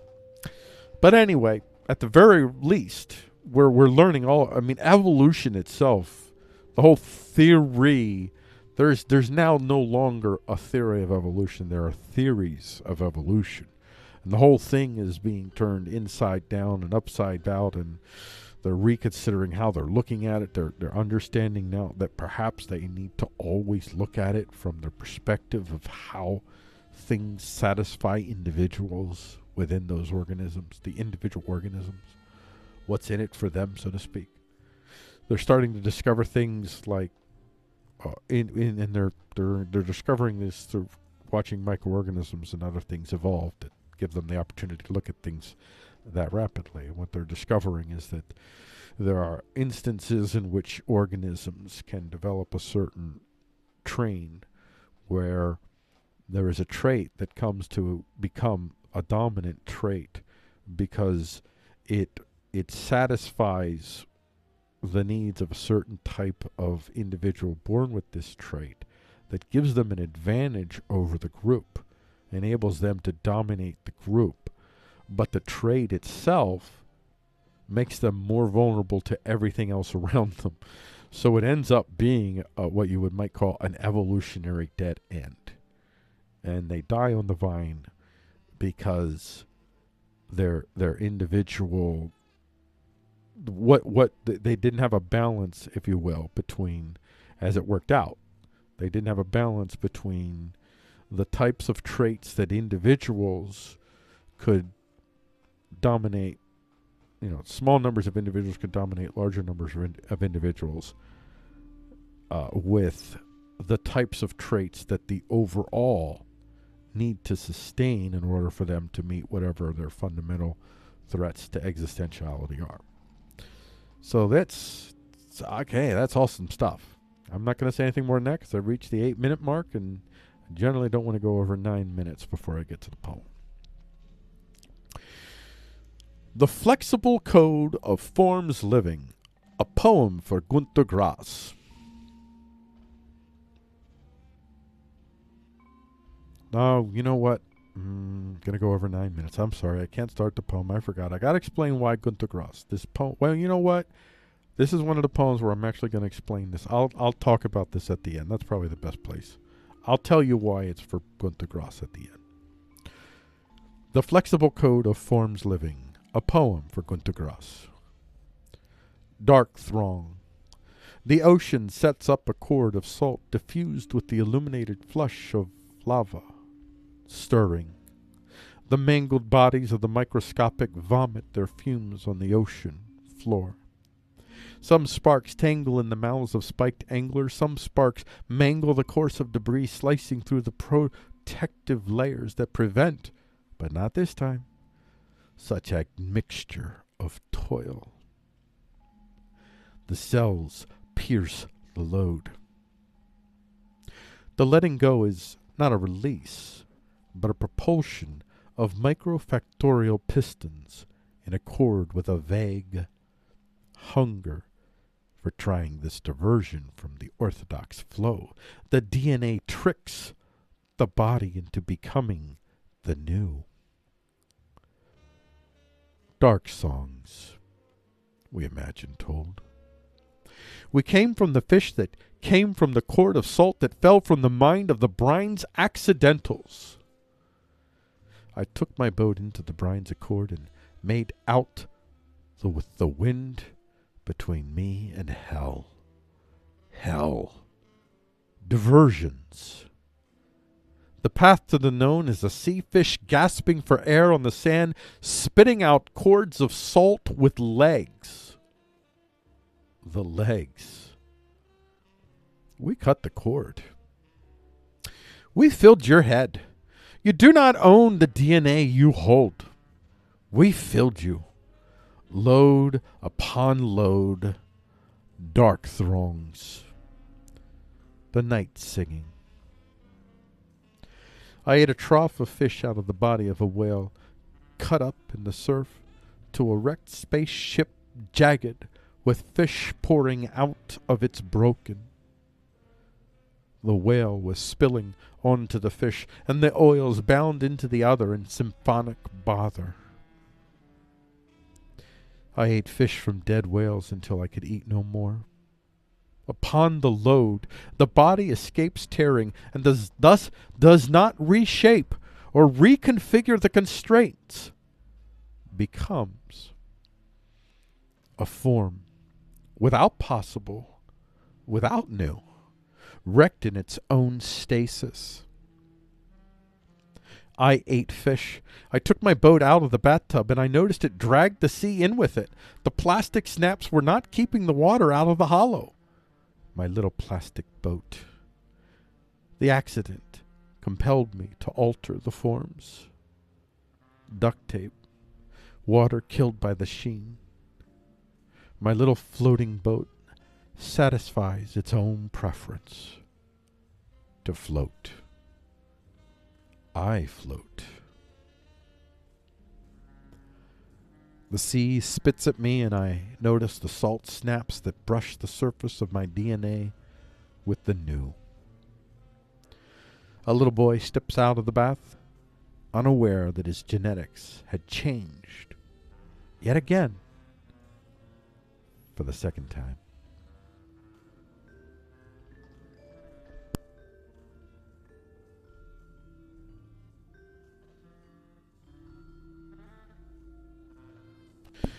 Whoa, yeah, I had to etch my nose, and I'm leaving this record because I want to talk briefly. This the Gunther Grass thing. Gunther Grass. This is from a novel. This imagery here is from a novel that he wrote called The Tin Drum, and it's an excellent movie. I think it was made in the 80s. And there's a scene, the story of the tin drum. And I think this is why the image came to me. I kind of thought about why later I gravitated to this movie. I often think of this scene. There's a scene in a movie where this little boy's mother, she's kind of traumatized for reasons. This is set in World War II Germany. And she just suddenly, they find all these fish in the whale, in the dead whale. And they're like, what do we do with all this fish? It's all this fish, but who's going to buy it? And then she just obsessively, she literally goes through and she gets with the fish, just keeps eating fish until she can eat fish no more. And the little boy, he decides that he's not going to grow anymore. And so he stops growing. And the whole movie is about, he's basically, time goes on and he's still a dwarf. This is, well, I guess really, it's not World War II Germany. It gets you there eventually, but it's really the rise of Hitler, really. It's a fascinating movie, and then in the end, at some point, I forget, I think it had to do with a girl. It's been so long, and then in the end, he decides, I'm going to grow again. So somehow I think that was fitting. It's a great movie, and it's a really novel. In this case, though, the movie and the novel are really, really on par with one another. There's another. What was that Nathaniel West movie? I can't remember the name of the Nathaniel West movie. And the novel. Oh man, Brooklyn or something. Last Exit to Brooklyn. No. Oh, I can't remember. No, man. I'm sorry. I'm terrible at remembering things, especially lately. Well, last couple of years, because I have a migraine today. So when I have a migraine, recalling things is an issue for me. But anyway, that's one of those, another example where which I remember the title, where the novel and the movie were about par. They really, even though they're different, they fundamentally captured the spirit of one another. So that's where I'm going to end this. This has been the news poem for Frico Talks the News on the Action Batsa YouTube channel. That's 7 p.m. Eastern Standard Time. And that means coming up next is the Talk Brief. And the Talk Brief is on at 8 p.m. Eastern Standard Time. So you be sure to wait around for that. But if you're part of the Action Batsas, or if you're part of the live stream on dlive.tv/Frico, Freeqo, then stay tuned, because you don't have to wait. Hold on one second, folks.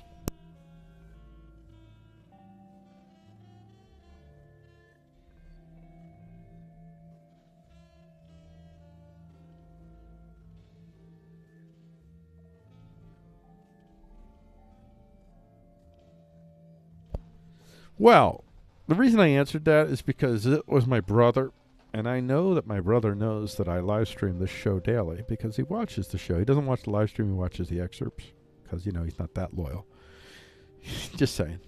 But he was calling. This is the third time he called during the show, and I thought, wow, this must be important. It might be something. I better check this out. I better make sure, just in case somebody's not dead or dying.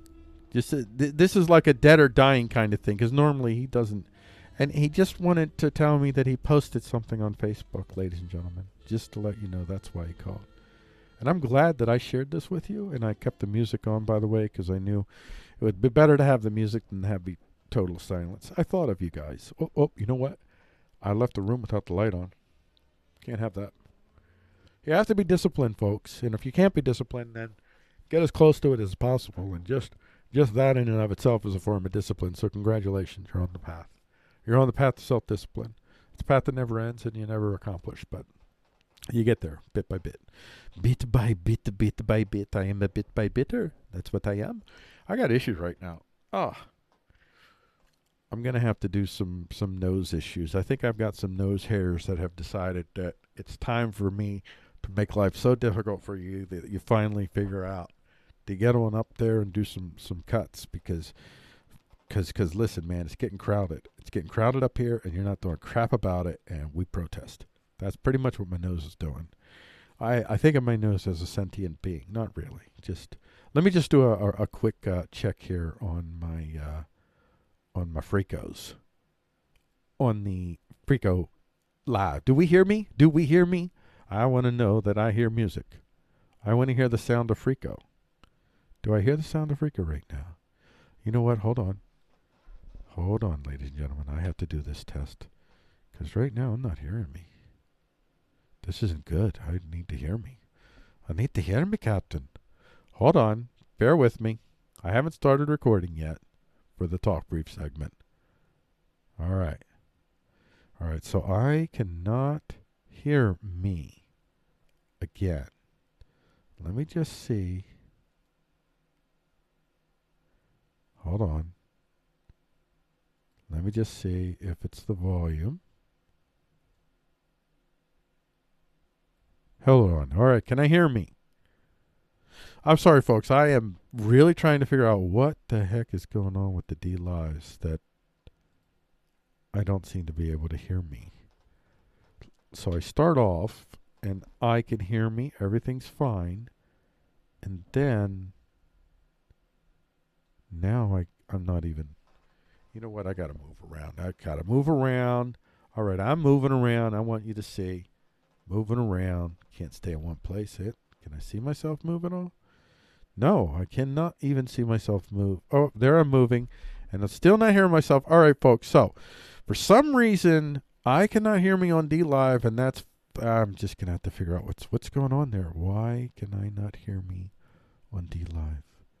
Let me just see something. If there's I'm going to change scenes here, and I'm changing scenes here to see if it's possible that there's a setting on us. Is it scene wide, or is it just for is there some other reason that this thing is just I can't hear me? And now I cannot hear me on the D Lives, and this is very disturbing. I demand action. I demand answers. All right. Well, I'm not going to figure this out. I think at some point I'm going to have to do a test stream on the D Lives that I don't know what's going on. I apologize if anybody's on D Live. I don't know if you can hear this or not, but I don't know what's going on there. All right. So there you have that. All right. So at some point that thing went mute. It was working for a while, and then now it's not. So let's get to record the talk brief. The talk brief is here, ready to go.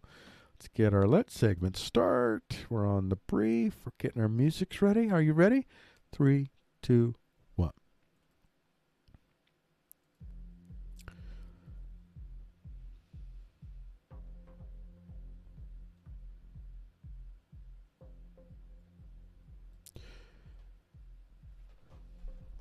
All right, this is the talk brief for Frico Talks the News on, well, for Frico, oh, yes, on Frico Talks the News on Wednesday, April 29th, 2020. I am Frico with Frico.com.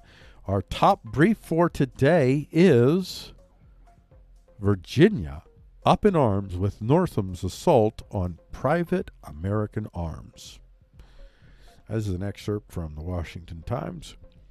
Virginia gun range can open despite Ralph Northam's executive order, judge rules. A Virginia gun range must be allowed to open to customers despite a statewide executive order requiring non-essential businesses to close to slow the spread of the coronavirus, a judge ruled Monday.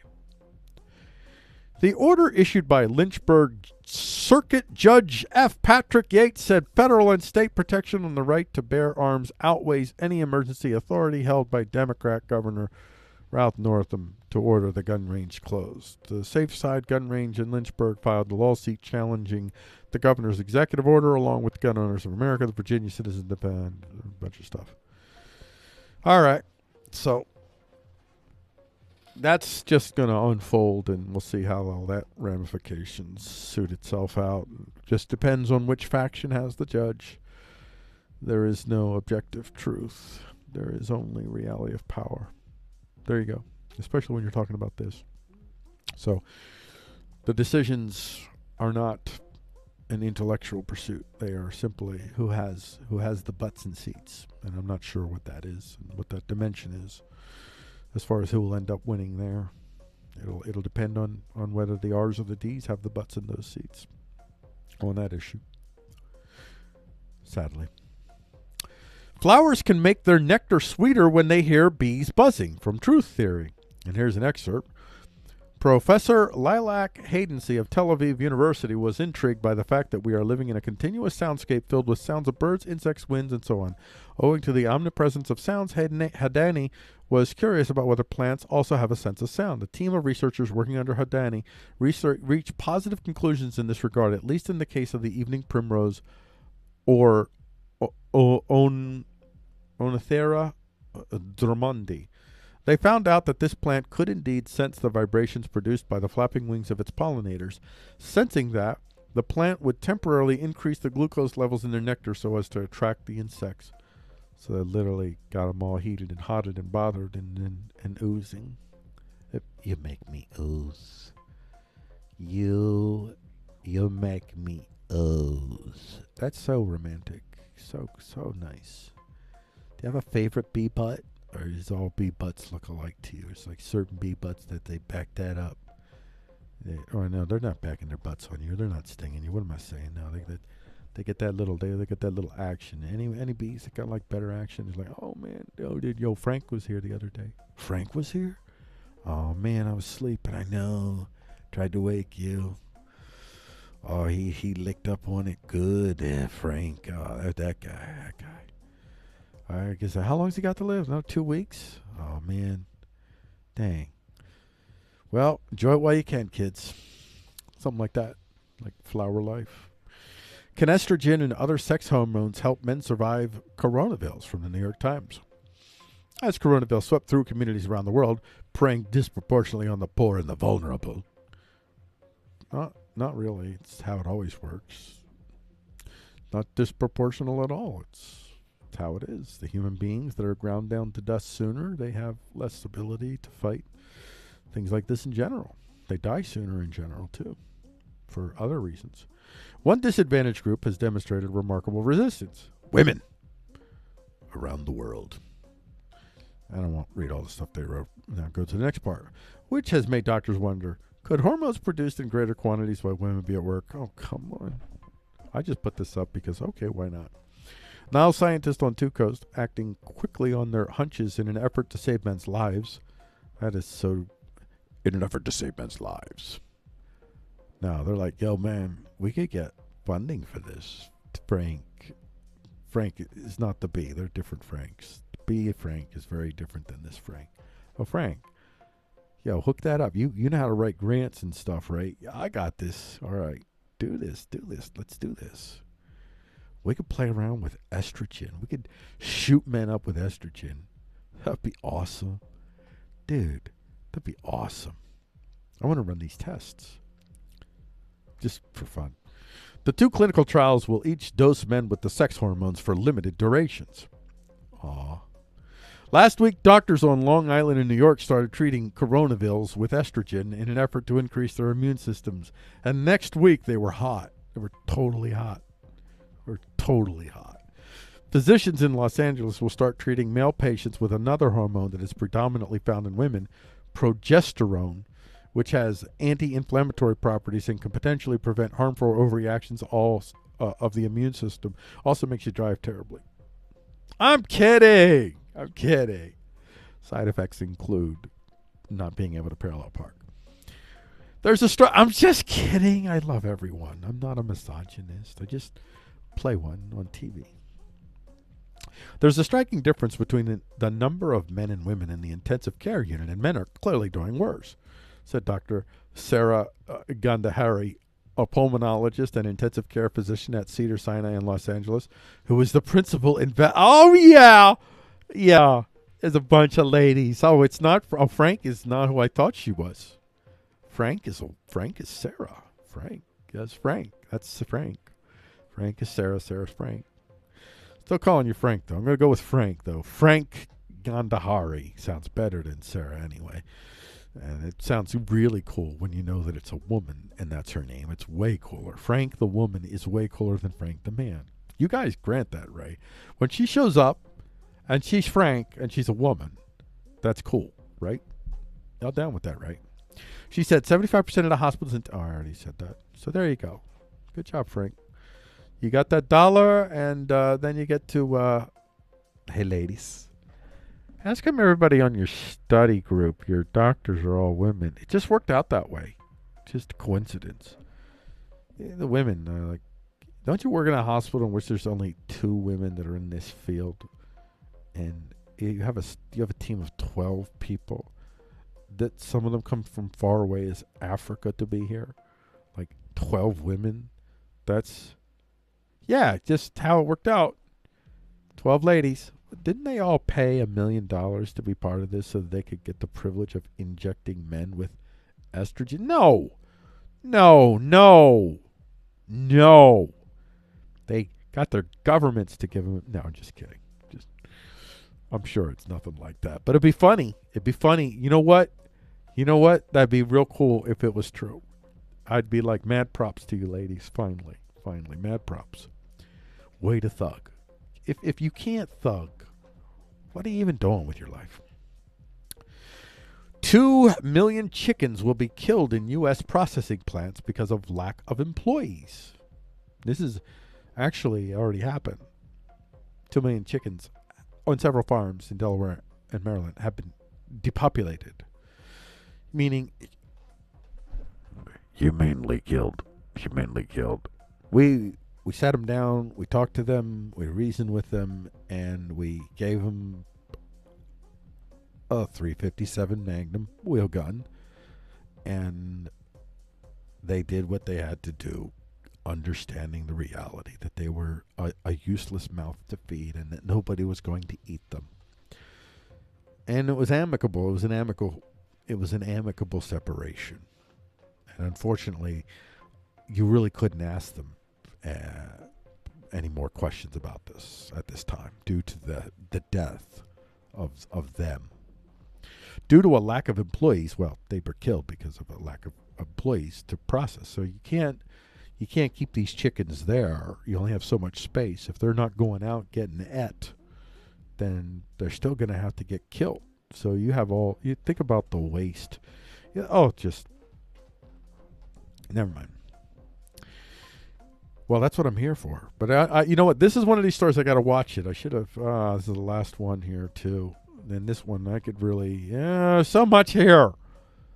There's a lot of stuff here, but once again, you have an example of the significant impracticality of these large-scale systems that occurred not necessarily because they were needed, just because the reality of power kept favoring the large-scale systems, enabling them to thrive and small-scale systems to die and get bought up and absorbed by the larges.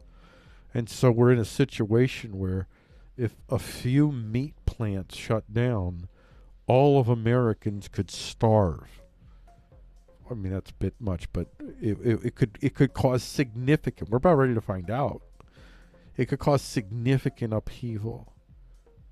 This is just laying bare over and over all these things around us that are showing us this is not the way for the vast majority of us to live secure, prosperous lives, to continue to rely.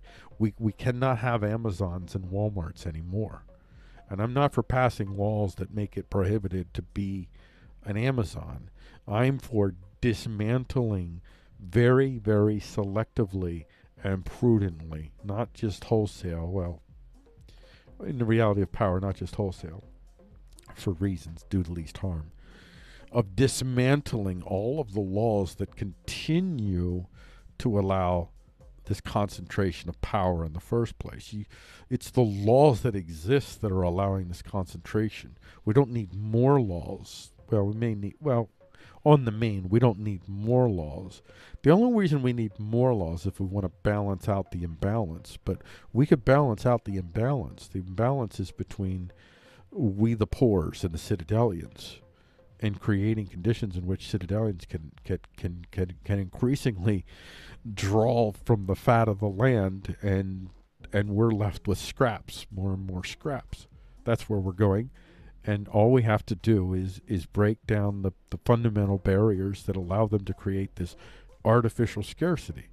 And that, in large part, it's IP on one hand, and it's getting the stewardship technologies into all of the homes and all of the neighborhoods and all of the communities on the other hand. I believe fully, if you build it, they will change. The buildings, the structures, the tools will create in humanity a necessity for consensuality that will never come by ideationally preaching it or by using coercive means to try to get to a place where you could finally overcome. If we kill enough people, eventually we can get to consensuality. And that's just not, in my humble opinion, the way.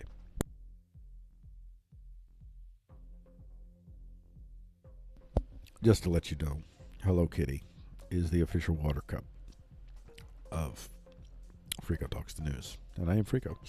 This has been the briefs. And I'm going to try to, I really like the way I did this. The first time I really tried to keep myself short with all these stories, and I could cover all 4 stories. So I'm going to try and do this. I hope I have the discipline to be able to do it this way for tomorrow's show as well. I thank you all for joining me here on Frico Talks the News. This has been a fun show, except it's not over. Just the segment's over, dude. Don't get a hold of yourself. For a moment, I was thinking, for some reason, I was thinking I just did the dialectical. No, you didn't. Get Frico's Daily Freaks at Frico.com/daily, or you can just go to Frico.com and scroll, and there's little things that look like here. You want to go to subscribe button. I should change that to submit, just to be LARPy and submit. This has been the 8 o'clock show, the 8 p.m. show if you're watching on the Action Bots YouTube channel. And that means we have one more segment that will appear in the Action Bots YouTube channel. Also one more segment for the actual live stream show. And that is the Dialectical. And the title for today's Dialectical is Untuning the Fine-Tuned. If you're watching on the Action Bots YouTube channel, you're going to have to wait. You're going to have to wait at the very least, until 9 p.m. tonight. But if you're watching live on dlive.tv/Frico, FREEQO, you don't have to wait.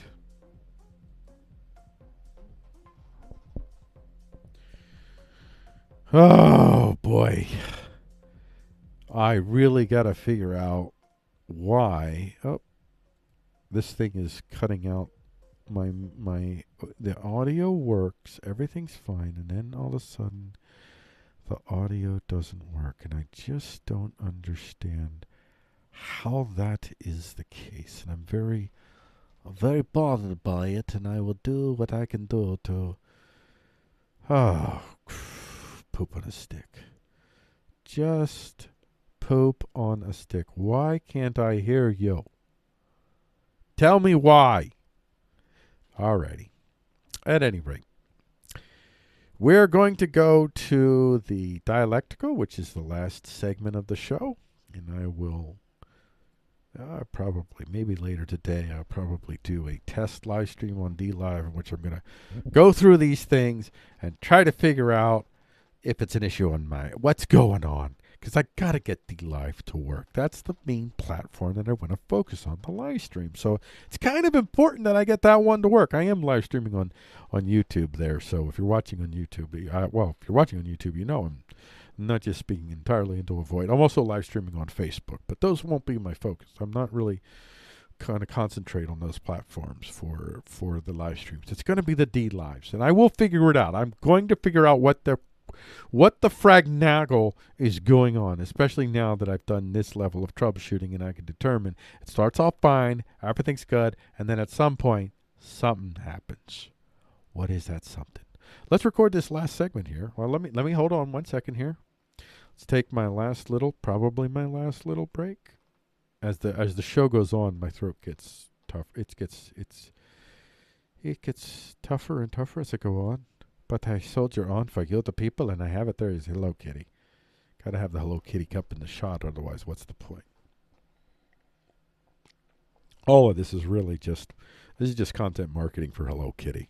I'm not even getting reimbursed for it, so it's not a sponsor. I'm just an idiot. All right. Let's record the dialectical. Are you ready? In 3, 2, 1.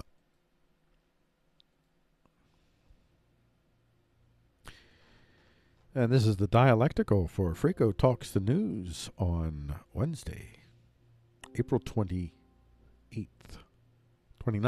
2020. And my name is Frico with Frico.com. Our dialectical today, untuning the fine-tuned. Certainty abandons science, even in nature. The laws of nature are the imagined constants, the knowing constants with which we might be able to fine-tune not just the universe, but our lives, and more importantly, the lives of others around us. Yes, yes. Yes, Queen.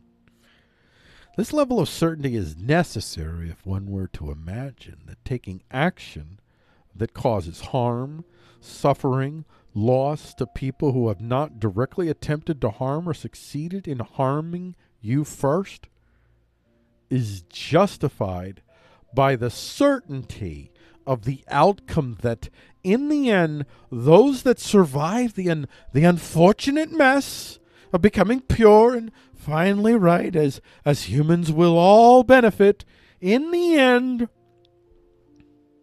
from the pruning that must take place.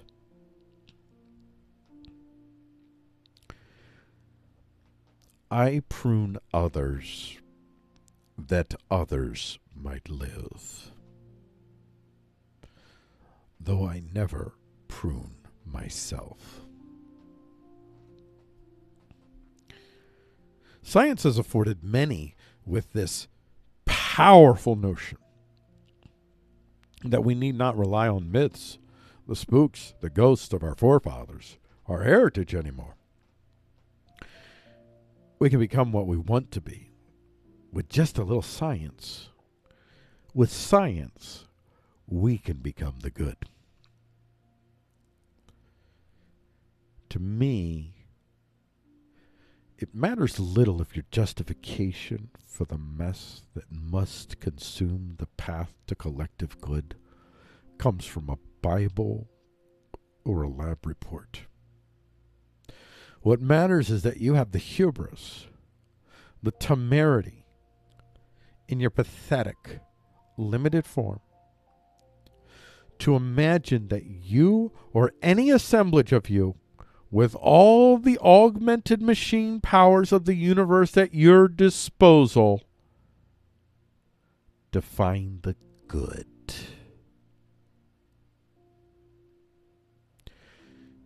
Value is not born in mathematical formulas, but always, only, or as close to always and only as one could get. Value is born from frameworks of competing preferences within, and shifts, sometimes in the span of a second, as circumstances create opportunity or threat to more salient preferences than the ones the value initially served.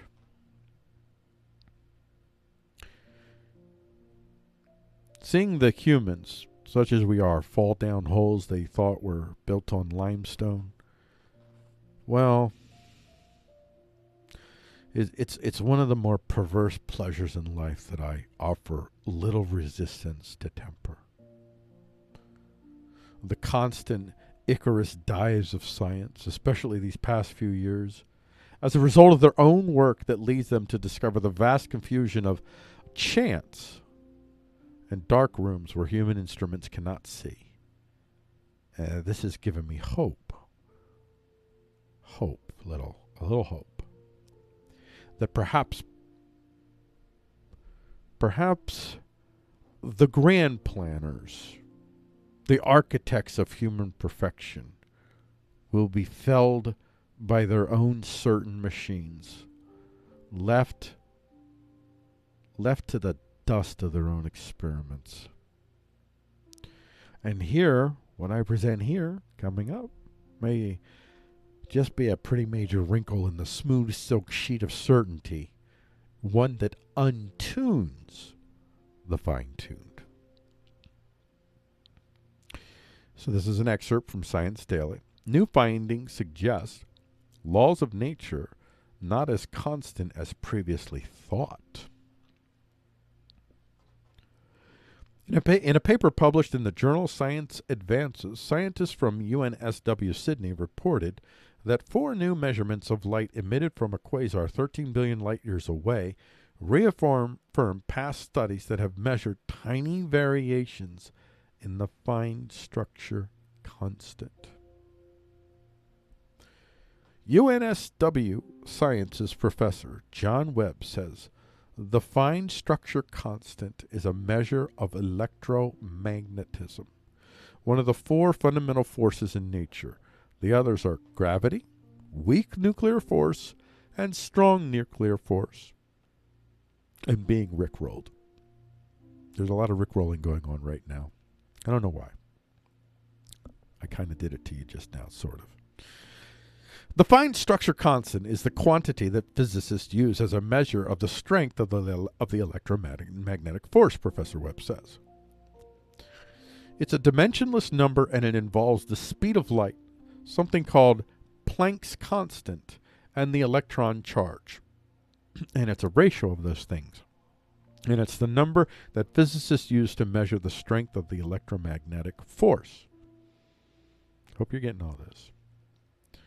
The electromagnetic force keeps electrons whizzing around a nucleus in every atom in the universe. So this is a pretty fundamental force. That means that without it, everything is undone, including you. We are all Thanos snapped. Maybe that's the power of Thanos. I didn't see the movie, so I don't know. Maybe that is literally it. He can Thanos snap the electromagnetic force out of you. Without it, all matter would fly apart. Yet Thanos. Up until recently, it was believed to be an unchanging force throughout time and space. But over the last 2 decades, Professor Webb has noticed anomalies in the fine structure constant, whereby electromagnetic force measured in one particular direction of the universe seems ever so slightly different. Little mess. You know, as my show evolves, I try to put elements in my show that shows the mess. That I never want to get too tight, because I'm creating a show that's using factitious techniques. to communicate to you that there's craft, there's professionalism, there's stuff. It creates a general sense of is, was, will be. Even in why I do music, it's in part why I do the music. And I, at the same time, put stuff in my show. I do things. I keep things in. Just things to keep the jagged in place, to break up the perfection. Not that this is, it's not, I'm not literally, but the general sense, the subliminal message of perfection. You don't have to actually be showing perfection to subliminally portray it, sort of. But to not allow, to the best of my, not allow to the best of my ability the continued to balance, I guess I could say, to balance out the display of that artificial subliminal perfection that gives standing and authority where it doesn't belong, in essence, and gives illusions of certainty that don't belong there, especially if you're listening to someone. If you have any agreement with them, it'll help you reinforce the certainty of their words. So when they find this to me is a degree of that, of where's one of my scenes here, if I can shift it to one of these that I have out of kilter. Let me just see. Not sure which one I have. Not that one.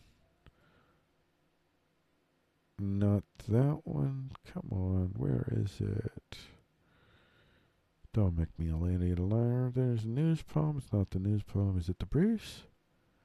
Okay, the briefs is an example where I have, you see me, I'm out of here. Out of the thing, messed up, and yeah. And as I'll tweak it, I'll do other little things like that. But just my little way of putting in the jagged, putting in the variation and the constant, so to speak, so that I don't perpetuate the use of the factitious as a artificial creation of standing and authority, I guess you could say. So that is the end of this dialectical, and it is also the last segment on the Action Botsa YouTube channel. So this is the 9 p.m. segment, but fear not, for tomorrow, Thursday, April 30th, I already have most of the show planned and written out. I just have to write the dialectical and the poem after the show, but you can watch it live. Hopefully by tomorrow I will figure out what's going on with the D Live, why I can hear the D Live, and then all of a sudden I can't. Hopefully I'll figure that out. And then you can watch on dlive.tv/Freako, Freeqo, 12:30 p.m. Eastern Standard Time. You can watch all of the segments in the span of about 2 hours, thereabouts. Don't forget to tip your Freako at freako.com/tips, or you can just go to freako.com. You find one of these buttons, tip your Freako. You click on that big old fatty button, and it gives you options, send me $1 to $5, or you can enter a gazillion dollars. There's a space if you have a gazillion dollars. So if you're one of these citadelians and you're feeling kind of bad, I don't want any strings attached. I don't want to know. I don't want any. I will not take any money with strings attached. Nothing. So if you want to give me a gazillion dollars, citadelians, because you feel bad because you're schmucks, I'll let everybody know a citadelian gave me money. I won't tell them who, and I'll have no strings attached. So give me a gazillion dollars so I can do this for the rest of my life and not have to worry about anything. That'd be great. All right. And on that note, we're going to end the show here. Well, no, we're not going to end the show. We got a couple more things to say before we leave the show. The live stream show gets more. But if you're watching on the Action Botsa YouTube channel, you're done. You're done until 4 p.m. tomorrow, Eastern Standard Time, for the headline segment.